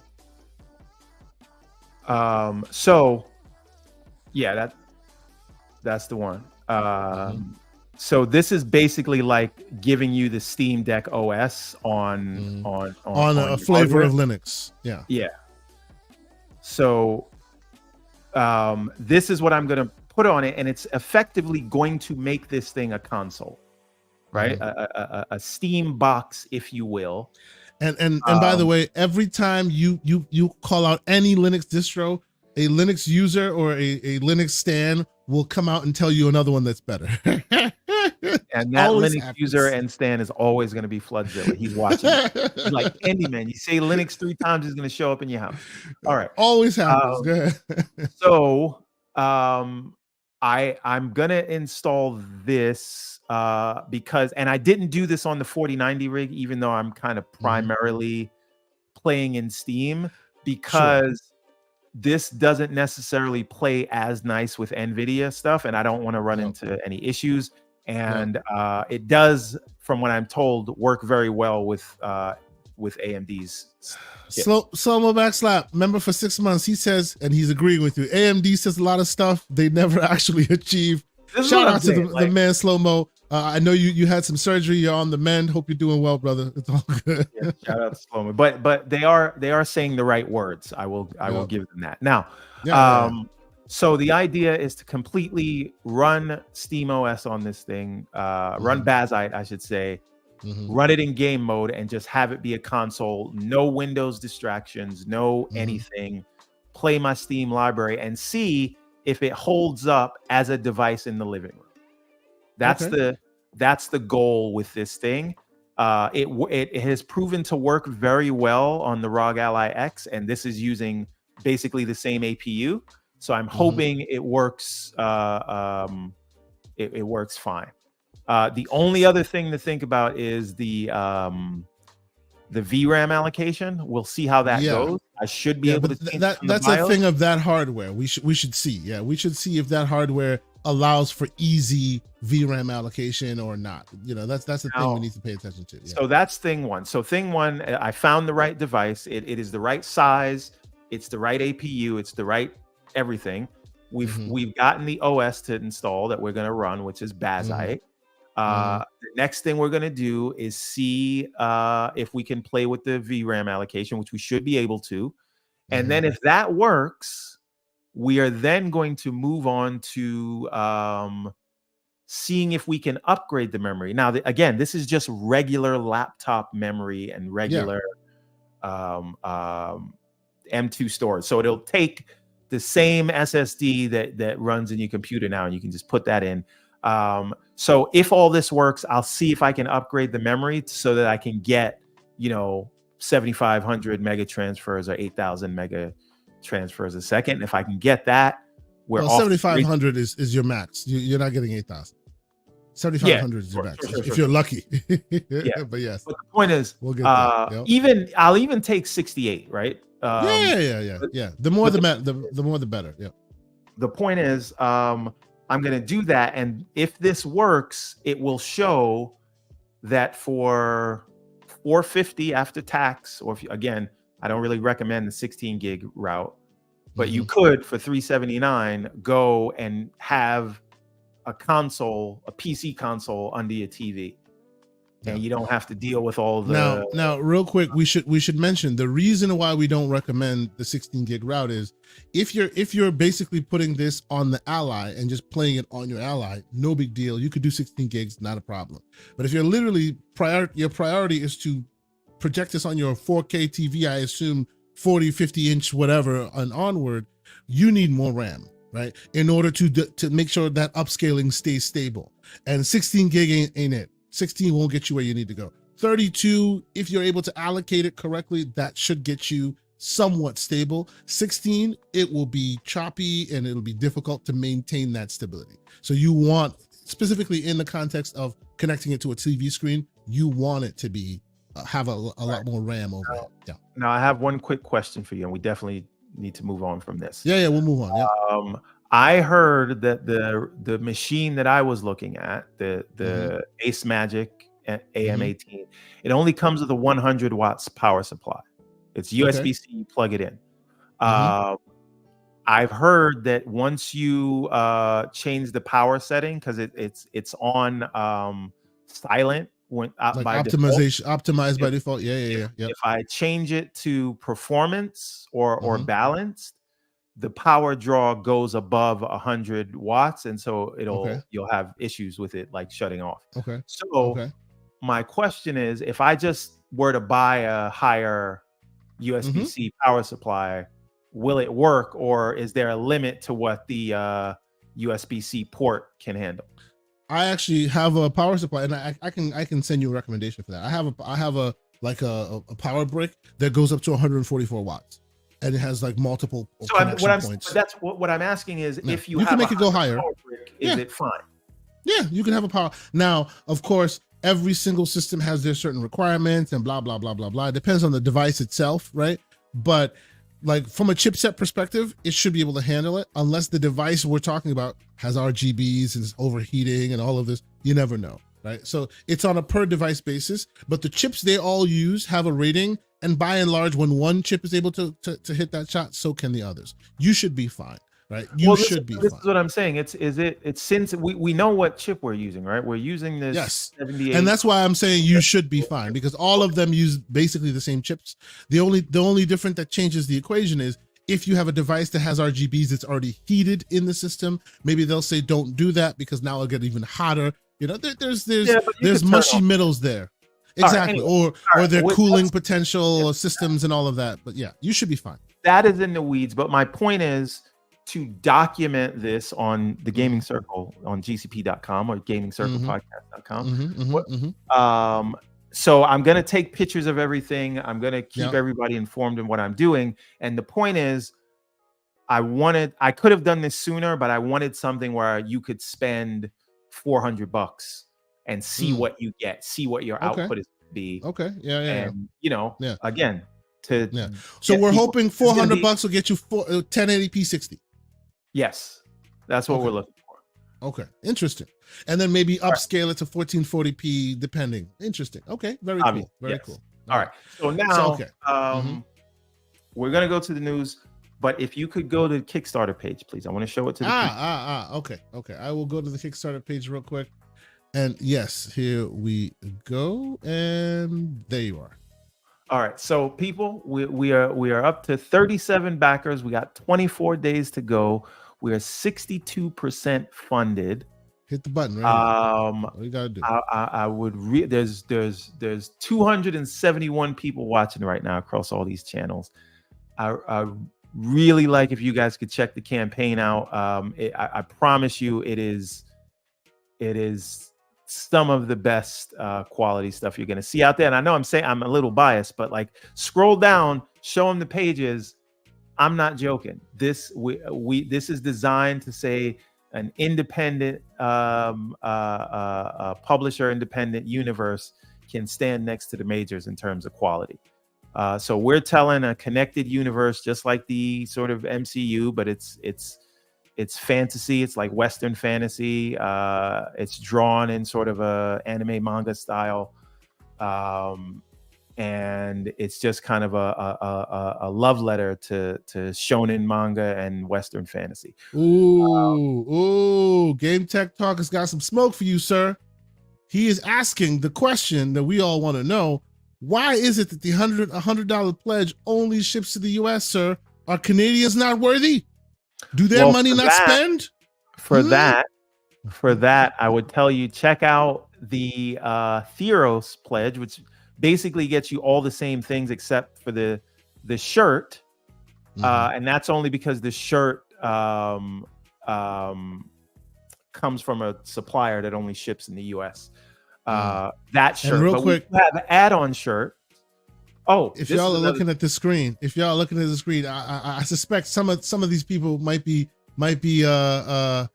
familiar to you guys. Shout out to the great Pixelbit G. That's who you're looking at right now. Continue. I need to talk about this one. All right. So this is the character. His name is in the book. His name is Demetrius, but you know him as Pixelbit G from the community. Everybody loves Pixelbit G. He supported the first campaign, and we have 2 tiers. They're called the Everborn tier or the Immortal tier, where if you support this campaign, you get your character in a future book. And Pixelbit G, this is him, and we don't just give you a walk-on role. You will make you look cool in there. If you scroll down a little bit, he's a very powerful character in this chapter, as you can see. And we'll work together with you to put your character in there. So those spots are limited. I think there's only 3 slots for the Immortal tier. The Immortal tier is the same thing, but it'll get your own 1-of-1 cover.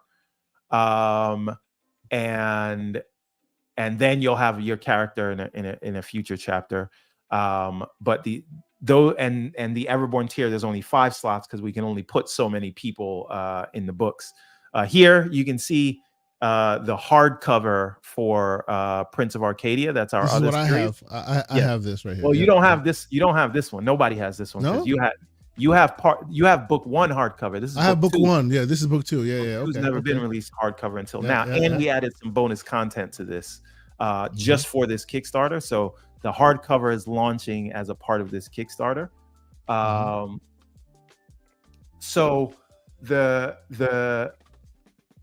thing is, if you look at the add-ons, also that's some of the bonus content. If you look at some of the add-ons, they actually ship internationally, right? Okay. It's just that specific tier for that specific shirt only ships from the US. But we allowed you to... Don't worry, Game Tech Talk, bro. If you want that shirt, we can have a conversation in the background. We can make it happen. We'll talk about that. That was just a more general thing because I do have some of those shirts local, so I could ship myself to you. So don't worry if you want that one. Got you. Yeah, we'll make it happen. But again, what I'm saying is, please help us out. These are all the different tiers. But what I wanted to say was, again, check the campaign out. We really could use your support. And again, they're not going to charge you today. They charge you at the end of the campaign. So if you're worried about waiting until you get paid, don't worry. See, this is what I was saying. So you have this Theros tier, which is all of the books signed, right? That's $85. And the next one, that $100 one, Rightful Heir, is the same thing, except it comes with a T-shirt and a poster. That's the only one that doesn't ship internationally. It's because of that T-shirt and that poster. But we have separate T-shirts and posters in the add-ons. So this is the Everborn tier that I was talking about. But yeah, let's the first 2 campaigns were chosen as Kickstarter projects we love. and we're hoping to get that badge again. And I do have some very interesting what's it called?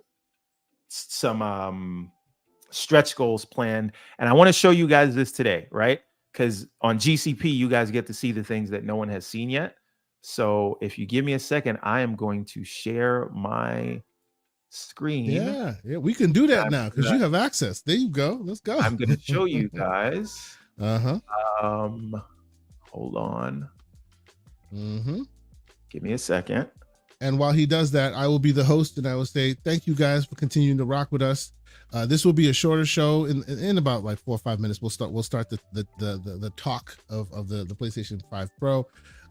Hit the like button if you haven't done so. Consider subscribing if you are new here. If you want to support us in another way, you can choose to be a member, like Rick L just did. We appreciate you, Rick L. Thank you so much for being a member of our channel. Also consider joining the Discord. If you are a channel member, you have VIP access to the Discord. We've been using it more and more because we like Twitter, but on the Discord we can let our hair down a little bit. So shout out to you guys for continuing to support us. Thank you so much. All right, so this is our first alternate. Wow, hold on. I love it when Andrew Wilkins shows up and wants to like really like get the attention. This is the best. Oh my goodness. Damn, sir. Andrew Wilkins, did you support the campaign yet? Because I'm only tolerating this slander if you wanted to back us in the campaign, sir. Damn, you trying to get some attention with that one, boy. Ooh, okay. All right. Go ahead. Okay. Go ahead. So this is we're doing an alternate cover. So you'll be able to get this as an add-on, and this is probably going to go live on the campaign later today. So this is it. I hope you guys like this one. And then we got one more alt cover. He's sharing the secrets here, people. Ooh, I like that. That's cool. I like that. That's By the way, nice. that's Pixelbit G made the cover. Yeah, I see him. That's very nice, man. That's great. That is very cool. Now, are you going to tell people who's going to be making an appearance in the future episodes? Because I know you were talking about. Oh, well, is that a secret? No. I mean, we got Hard Geek coming, but Geek, there you go. And Gamer MD will be a character in the future. Okay. And so you too can be a character in the Everborn Saga if you support one of those tiers. But again, I want you to if you can, or maybe I can do it, show them the video, but only the animation part, not the. So just play it from the beginning, and we'll stop it at the end of the animation. And this is at the top, right? This is at the top, right?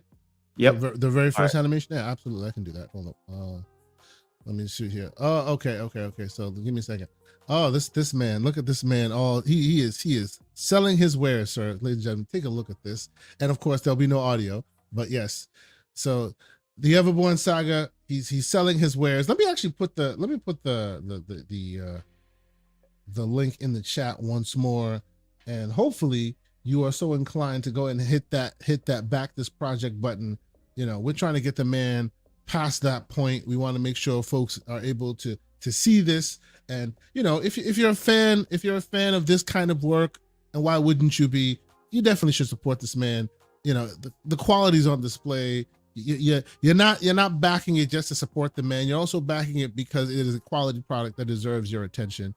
So I hope more people have a chance to do that.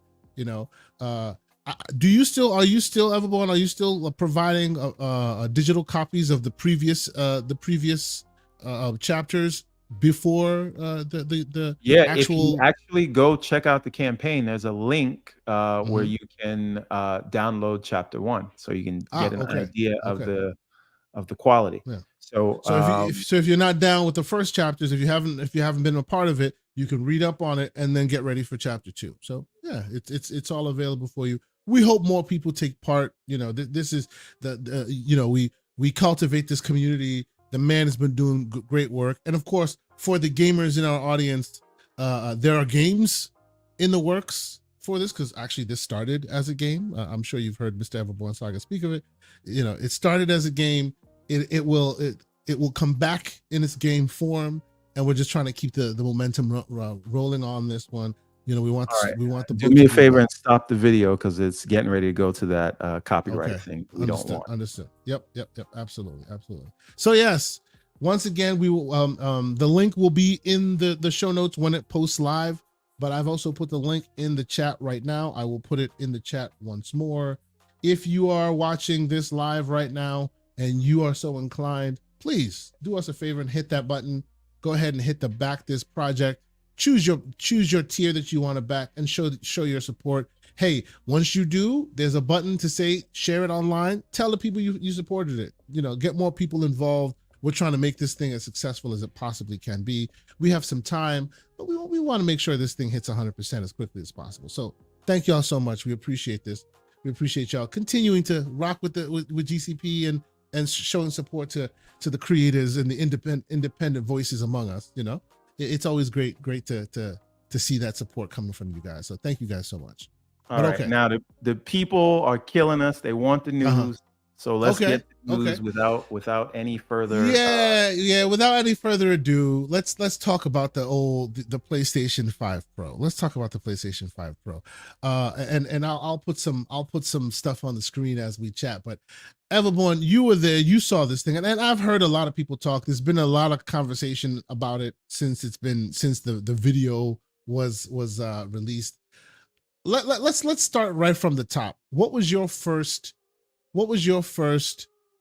thoughts about this product, right? As a person who's far more of a console gamer than I am, I'll admit, like I play console games, I enjoy console games, but console gaming is not my primary method of gaming. It never has been. It's an assisted part of my gaming life, right? I'll play it on console, I'll play it on PC, I'll play it on handhelds. I don't consider myself a person that games on any one device specifically. Actually, these days I game on this thing far more than I do on anything else, even though I have the potential to game everywhere. But you, as a person who until recently was generally a console gamer who thought that PCs are for spreadsheets, because you said that on this show, you know, but now you find yourself more in the PC waters, which is fine, but you also own many consoles and all of that. So your first take on seeing Cerny's video. Okay, so I think we need to back up a little bit before Cerny's video. Okay. So my position on the PS5 Pro, like historically, was I didn't think that it made sense. This is before we saw it, before we heard about the price or whatever, because this generation is it's a weird one, right? You have the post pandemic correction. You have what that has done to supply chains and distribution pipelines. We have the cost of components not going down. So typically at this time in the generation, you would see costs come down and then prices and then user adoption would go up, right? This is is the 3-4 year mark is where the casuals start to come in. And it's funny you mentioned that. It's funny you mentioned that specifically because during the Series X announcement, right, there's this thing called the Hot Chips presentation, which Microsoft does every time a console comes out. They basically theorized, based on the data they looked at, that DRAM prices wouldn't go down, so there'd be no need for a mid-gen refresh. This is what they said in whenever the initial consoles launched, that they didn't foresee going mid-gen because historically as prices go down, then you can optimize the hardware and then either release a slim version or downgrade the price or revise it. But they didn't see those trends were pointing towards the chips not going down or the prices of components not going down. So they weren't planning on doing mid-gen refresh. Continue. So to my mind, I always thought it doesn't make sense because for it to make sense, you'd probably have to charge an arm and a leg. And then at that point, you probably have to charge them more. I'm just saying.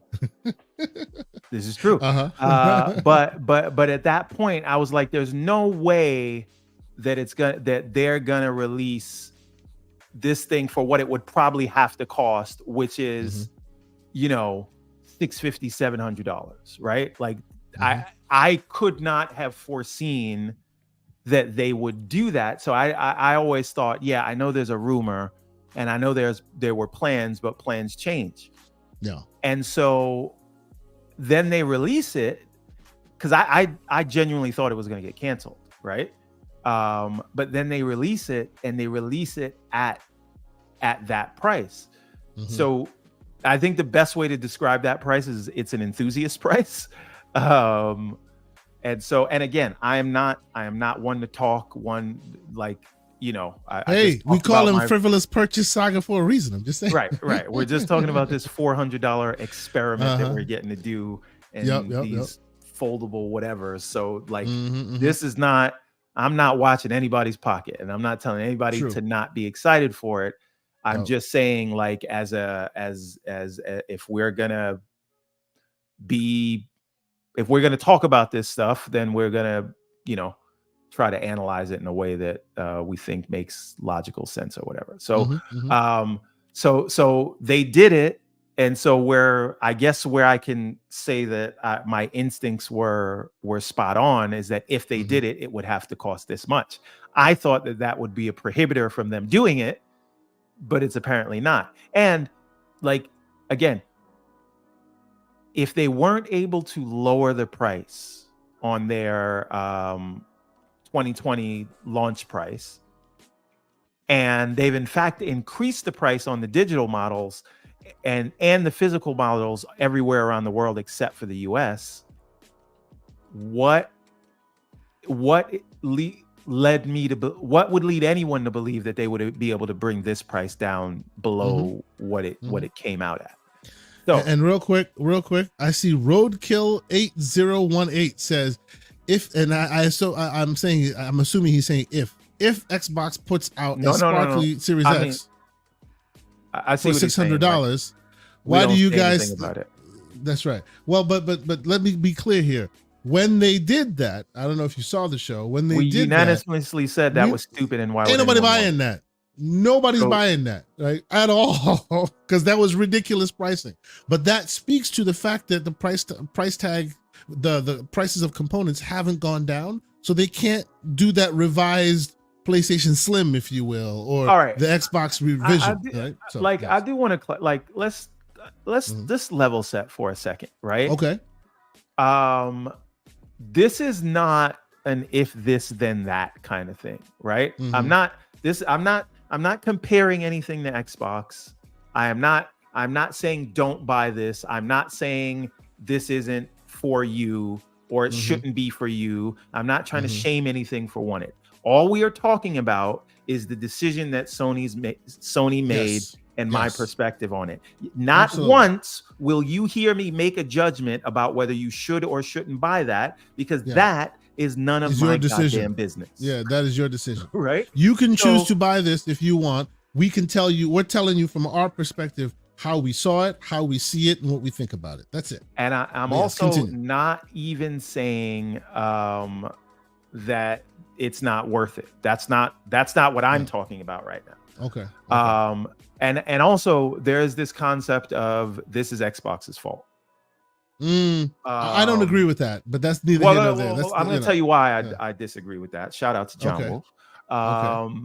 But I just think if we look at the totality of everything we just talked about and how we expected, if they were going to do this thing, this is around the price it would have to come in. In what were, and I'm not saying it's no factor, because the argument is because Xbox is not competing, Sony is free to run roughshod over pricing and consumers, but that's not true, and that's not how the market works. If they charge too much, they'll have less people that can afford to buy this thing. And there's a lot of the times where we forget that most of the people that are gaming are not the enthusiasts that buy everything that True. Right? So we are a very small subset of the market. Yes. Right. So just because we go and buy everything because we're enthusiasts doesn't mean it's going to be right for everybody. So there are real world market constraints that they can put on the price, right? Yeah. And Dorian Gray says Xbox is competing. They are, but they're not competing head to. Well, I would argue they're They're not. competing in a different way than what we're used to. They are. They're competing with EA and Take-Two right now. They're not competing with PlayStation. But monthly active user competition is still very fierce in that realm. But okay, continue. I don't know. It is. They don't really mention. They don't mention them when you're competing with someone. You compare what you're doing. Just because they don't mention it doesn't mean it doesn't exist. Right, I don't want to adjudicate that. Back to the point. Yes, let's go. So the point is, I'm saying I don't agree with that. I think whether there was an Xbox Series X Pro or not, even that would have had. Yes, because I think the Xbox would also have to be this price. Yep. If they are releasing a $600 2 terabyte box with some sparkles on it, what do you which think have no technical uplift, mind you? It's exactly the same as the original console, just with 2 terabytes and the sparkly graphics. What do you think Xbox would it be able to do in terms of price for a Pro console? Maybe it'll be more than 700. Who knows, right? So I think in either timeline, you're getting a $700 Pro box in this world.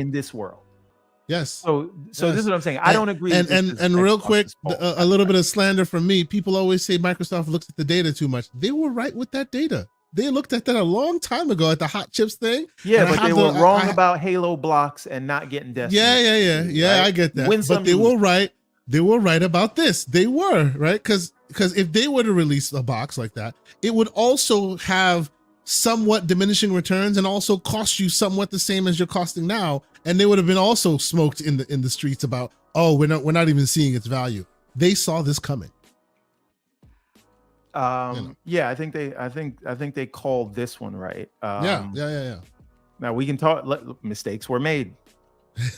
Yes, I think they maybe should have started by releasing the Series S and then now release the Series X or something, just because you'd have way less developers complaining. I'm not saying that the Series S is a problem. I am saying that developers, actually, you probably would have missed a lot more games had you done that, because their complaints has been memory constraints. So if you were to only release the Series S exactly as it is, and you only released that at first, they would have skipped the Series S a lot. And then now you have the X and they go, yeah, they corrected their mistake. Right? Yeah, it would have been a whole thing. I'm just saying it would have still been one thing to optimize for versus the two of them. And maybe you can get more man hours on that, like on average. Well, anyway, the problem with the Series S complaint about optimization was not too many man hours on 2 different SKUs. It was the fact that it's not like the PS5, which is the market leader. And it would have still been not like the PS5. No, and so the complaints I would argue there. The problem is it was not like the Series X, because if they only had to optimize for the Series X, I think we would have saw a different. Well, no, but that's exactly it, because the Series X is like the PS5, and the Series S is not, because that requires optimization. The Series X is like the AMD chipset that they both used, right? Like, let's not call it like when I say like the PS5, I'm talking about from a market leader perspective. Since the market leader has a reference design, you want others to be like that reference design so that it's easier for you to develop. I suppose. But anyway, so again, I think like Xbox not making a Pro console plays a small piece of it, but we're talking about a factor. Yeah. We're talking about a much larger thing, and I do believe this is my sort of, at the end of the day, I believe if there was more competition in the mid-gen refresh space, I really would have helped that. Well, no, because I believe Xbox wouldn't be able to get the price down lower either. So they both would have come out at this price. Yeah. See, and to me, and I hear what you're saying, and I agree with you. And we'd still end up with $700. And I'd up the ante and say you would not only would you still end up in the same price point, you'd still be squinting to see its value as far as what it does versus the base. Like, I still think that it wouldn't be so uplifting that you go, oh yeah, I need this, because that's the same thing that's happening in the pro space. Because remember, right? People give and take this all away from Sony themselves, and they by and large deserve it because they're the ones making this offering this product, right? But AMD is a strong factor here, right? Okay. And AMD's hardware does not, like, they've already shown you their roadmap, unlike the console space where you don't know what they're releasing until they release it. AMD has already shown you their roadmap for years to come, and there is no space within that delta that shows you such an uplift that makes you go, oh man, this is way better than the PS5 Pro, than the PS5, so I have to have it, right? It was diminishing returns from start. Now the factor that we still don't know, even after all of this, is the PISA. We don't know how well it performs. We don't know if it's responsible for frame generation or not. Because if it is responsible for some frame generation, that might change the equation. We're just going off of what we've seen here. I think at best you'd have gotten the disk drive if there was that's a whole console. Different conversation. But I just don't think a pro console is going to come in at less than $700. And so the question is, we can say if Xbox competed, if they were afraid, and shout out to John Wolf, we can highlight his comment. If Xbox were competing, they would be afraid and they would have to do something on the price. Again, that tells me that you believe Xbox would be able to do something for a lower price. And they if you believe that, that's fine. And this is all in the realm of speculation. So you could be right. I could be wrong. I'm just telling you what I think is that they would have come in at the same price. And just like they both launched at 500, their pro consoles both would have been 700. That's what I believe. Real quick, Big Mad Mo, member for 7 months. He says, shout out to Kiyosaki and Everborn Saga in the chat. Also, the books are quality and the stories are great. Let's get this funded, y'all. Sir, we agree wholeheartedly. Thank you so much. We appreciate you. King Webb, $2 super chat. What's going on, King Webb? He says, if the Series S is a potato, then the PS5 Pro is a lemon. Damn, sir. You know. And then Sith Lord, who's a member for 5 months, he goes, hey, it's that guy that was on Xbox 2+1. I liked you on there. Thank you. Shout out to you. Yes. And the public will see that soon enough. And then finally, we have the great Deadly Headley with a €5 super chat. He says there's no nuance in online discourse when it's comparing it to PC. In your experience, how comparable would this be? Comparable cost, and have a good weekend, gents. Sir, okay, so that's an interesting conversation we should have before we get out of here. Yes. Okay, do you want to take that one or do you want me to take it? So real quick, right from jump, let's be 100% clear here, because you have said this, Everborn, and I agree with you. DF, Digital Foundry, whether by choice, I wouldn't say by choice, or by just happenstance, they spread a little bit of FUD when it comes to that, right? There are no AI upscaled desktop processors out there that hit the mark this device purports to hit, right? So from an AI upscaled process perspective, the next comparable one is a 4070. From an AI, meaning you have your rasterized performance, and then you also have specific AI driven upscalers that are also on board, right? That's a 4070. That's the closest one you can get. But from a performance, 40% performance perspective, this is the RX 6800, right? That's what this is. From a performance perspective, like how much bandwidth you're having, graphics performance, greatness and all of that, the RX 6800, that's where we are if you want a comparable GPU on a desktop side that does this. Now, again, that RX 6800 does not have AI upscalers built into them. So even that is a dubious comparison. So because there is a device that does that, right, which is the 4070, people compared it to that. But don't get it twisted. From a performance profile perspective, this is nowhere close to the 4070. Nowhere close. It's just by process. So real quick, to answer his question correctly, is it possible to build a system that on a PC that potentially gives you this level of quality and all of that? Is it possible? Yes, it is. You don't want to go through that because the optimization you're going to have to go through, the squeezing blood from a stone you're going to have to do this, it's not worth your time and effort, especially at that $700 price point. You might as well throw a couple more bucks in, and now you have a fully compromised. I feel like we're already PC. In like fruit of a poison tree territory when we even make that discussion about whether he was asking the question, so I just wanted to answer it. Like at this price point, when consoles were at $500, right? You're good to go, right? This is what you get. It's perfect. At $7, at that point, you're so close to PC realm that the question becomes, well, why don't you build a PC? But don't get it twisted. You're not building a PC, brand new PC at $700 and getting exactly this. Okay, but now do we factor in what you have to play to access things online? Do you factor in the sales of how games on PC are by and large $10 cheaper before? Don't get me wrong. Don't get me wrong. You're right. You are right. Look. I am not saying it's not a thing you should think about. Like, remember, I'm the guy that always tells you that the PC is the Tesla of gaming, because you pay a higher price and then you benefit all of after that. Right? So it's the concept of, well, if I'm gonna pay this much, I might as well pay a couple of dollars more and get all of that. And then get all the extra. That's what this is, right? That's what this is. Absolutely. But again, if you are a console guy, right, and you see this and you're like, oh, I'm not sure, I think I want to try. As a console guy, if you're not in the PC waters and you want to get this device, there's nothing wrong with that. Yeah, Let me be clear. There's nothing wrong with that. I don't think that this is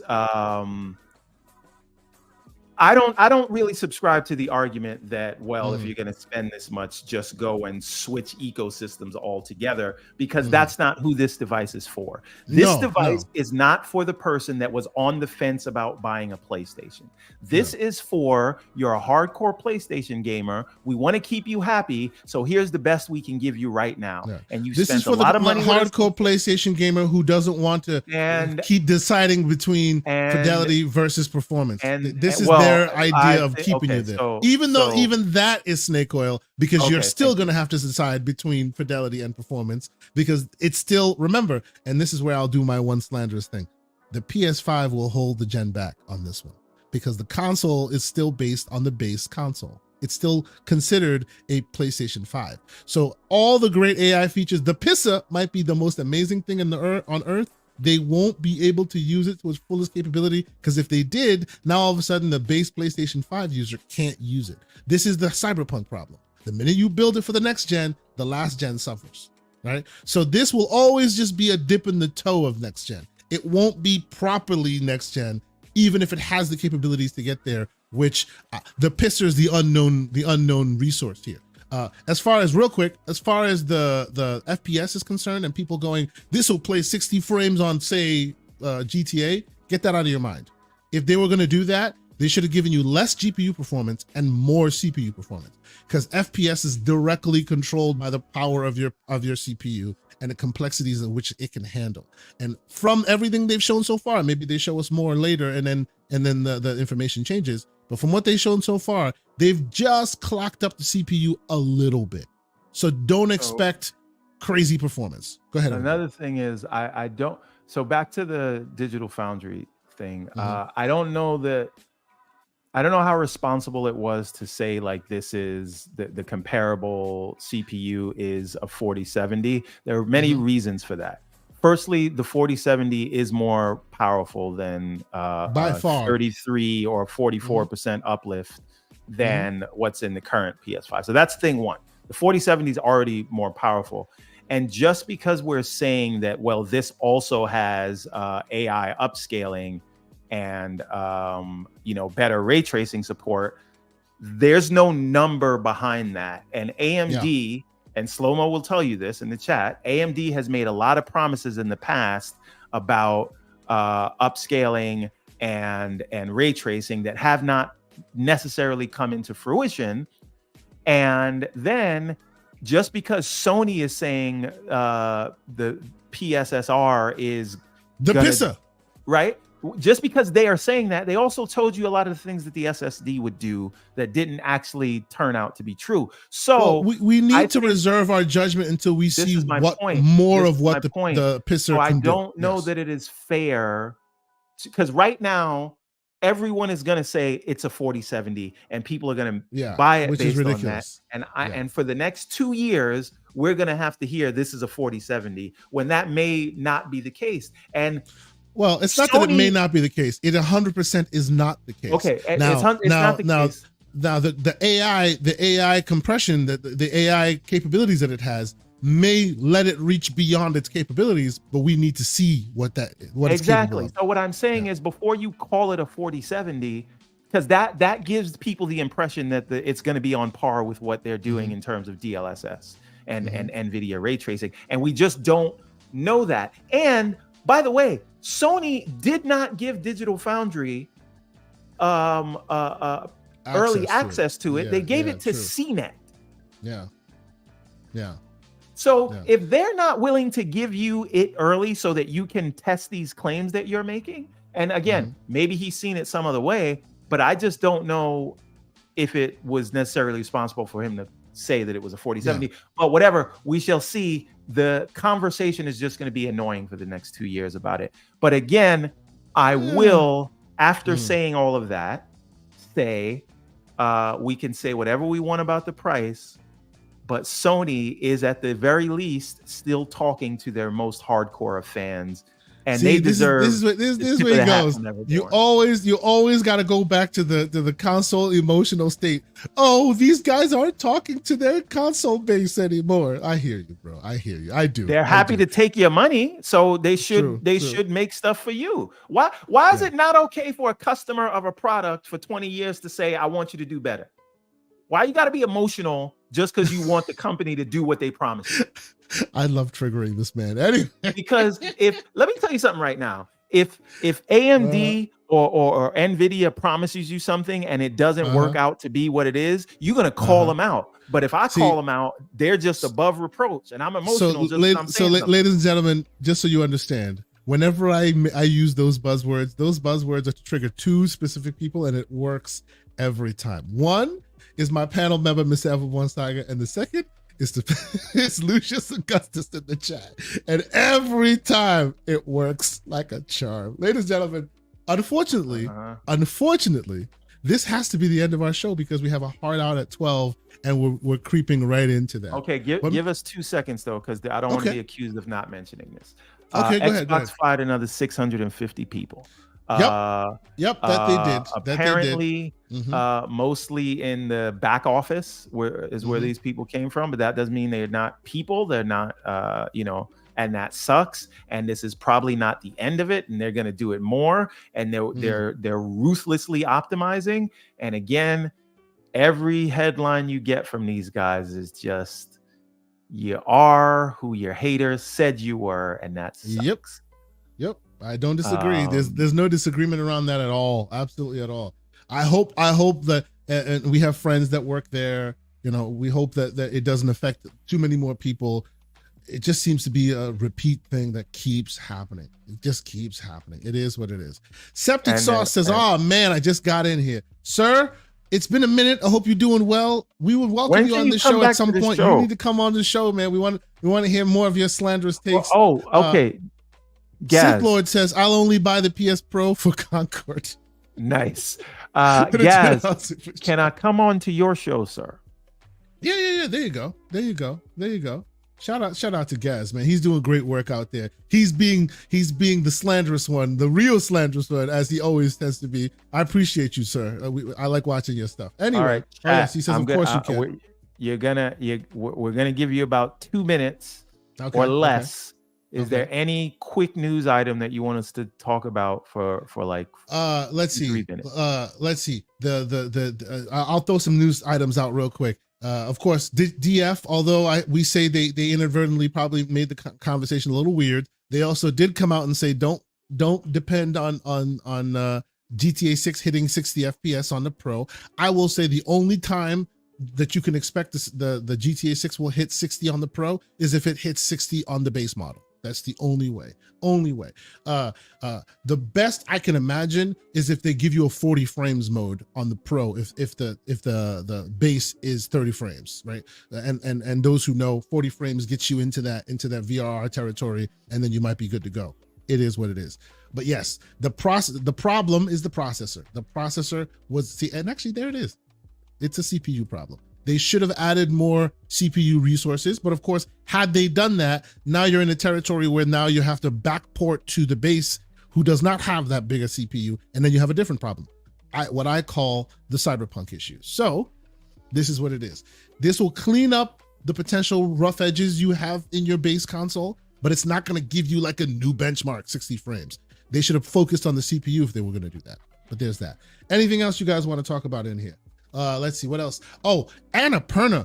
They all seem to have quit the game. Like the Annapurna Games just kind of all quit. They resigned. It's crazy. Them to open their own studio shortly. I do too. But it was just like that news just like blew my wig back because they are amazing studios. Like they are amazing incubators of talent, right? So the fact that they just jumped out was just so weird to me. Jacob Novak says, heads up, The Crew 2 is $1 right now until the 23rd. I saw that, bro. I might pick that up. So if you are one who plays in the Steam waters, The Crew 2 is $1, literally $1. You can go pick that up right now. Freaking awesome. That is very cool. That's really cool. Let's see what else. Oh, the team that made Immortals of Avium, which I thought was woefully underrated. The game itself had some limitations, but they really did hit some graphic benchmarks. They were all laid off because the game didn't do well. They've started a new studio called Absurd Ventures. So hopefully we see more from them. I'm just saying, I'm happy that they seem to have landed back on their feet. So there we go. Is there any other pieces of news we need to cover? If not, we can go ahead and call it for the day because we have to get out of here. Unfortunately, this today we're doing only 2 hours. But again, if you haven't had a chance to, check out the Everborn Saga, sir. Everborn Saga, where else are people going to find you this week? The only place you're going to find me is on Kickstarter because we need to get this thing over the line. Now, will I be on some other shows? I will be on any show that will have me there you go. so that we can talk about this thing and spread the word. So if you'd like to see me on a show, recommend me. I'll go check it out. But I really want to get this thing over the line because there's so many things that I have planned for stretch goals and things like that. You guys are going to be very surprised about that stuff. So let's get this thing over the line. Hopefully we can do it within the first 10 days. And then we've got 20 days to build from there. So help a brother out. Check it out. I promise you will not be disappointed. And you can ask anybody who's supported us before. We do not fuck around. That's my one. When it comes to quality and everything with this stuff. So check out the campaign. Again, they're not going to charge you today. They'll charge you at the end if we're successful. So help us be successful. And ladies and gentlemen, I would say check out thegamingcircle.com where we are live right now, folks. You can see us, Ouroboros. There we are. Check it out. Why? Because we have great articles. This is where we aggregate all of our content every single week. You can find us there, whether you're on YouTube, wherever you happen to be. Maybe you check out the website and you can follow past content or anything else you want. It feels really weird. I'm like seeing myself in the past tense. Anyway, John Wolf makes an excellent point. Why the hell I'm talking about going on podcasts? Why am I not on what do you call it on Monday? Monday night, myself and the great John Wolf will be doing some Gamers Playground where we'll be talking more in depth about this AMD, talking about their upscaling techniques and whatnot. Shout out to the great John Wolf.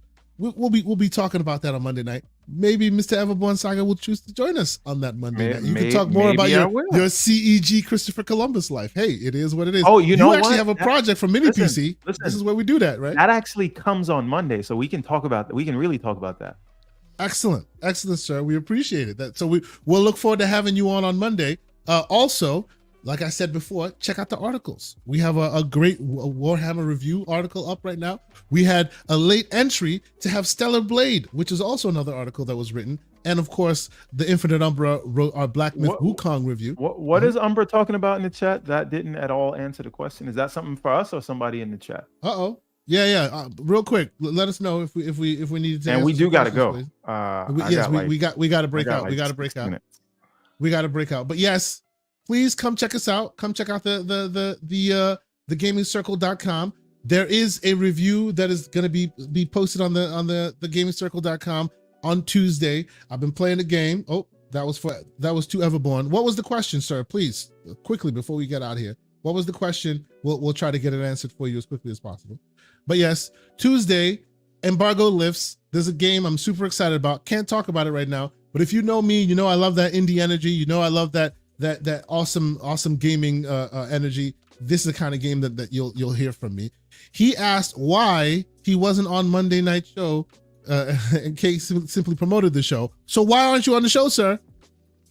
Oh, no, this is what I'm saying. Like, I'll be there this Monday coming. Yeah. Fantastic. So he will be on the show Monday night. Yeah. Thank you. There you go. Oh, by the way, speaking of shows, when am I going to get the next invite to the Fix on Thursday nights? Hey, I'll ask the same question as well. When was the last time I got an invite? Why don't you answer that question, Umbra? Yeah, man. Mr. Infinite Umbra. Yeah, that's right. Huh? And then we have Holly in there spoiling surprises. Stop it, Holly. Anyway. But we out, ladies and gentlemen. This was a great show. We got to go because life happens. But please go check out Living Split Screen. They still live. They're going to be live for some time. I'll actually be watching that as well. I need to get on check out all the great stuff. There you go, right? We still want to work out a world where we all combine. We want to do that. It'll happen sooner rather than later. I want to do one episode where with all four of us. That'd be really cool. But anyway, until next week, until Monday night, you'll catch us on the Gamers Playground. It has been awesome chatting with you guys. Again, thank you guys so much for being here. Hit the like button if you haven't done so already. Consider subscribing if you're new here. We love our members. Thank you all so much. Check out the Discord because at the end of the day, that's where we let our hair down. But until next week, peace. Nice to be in orbit.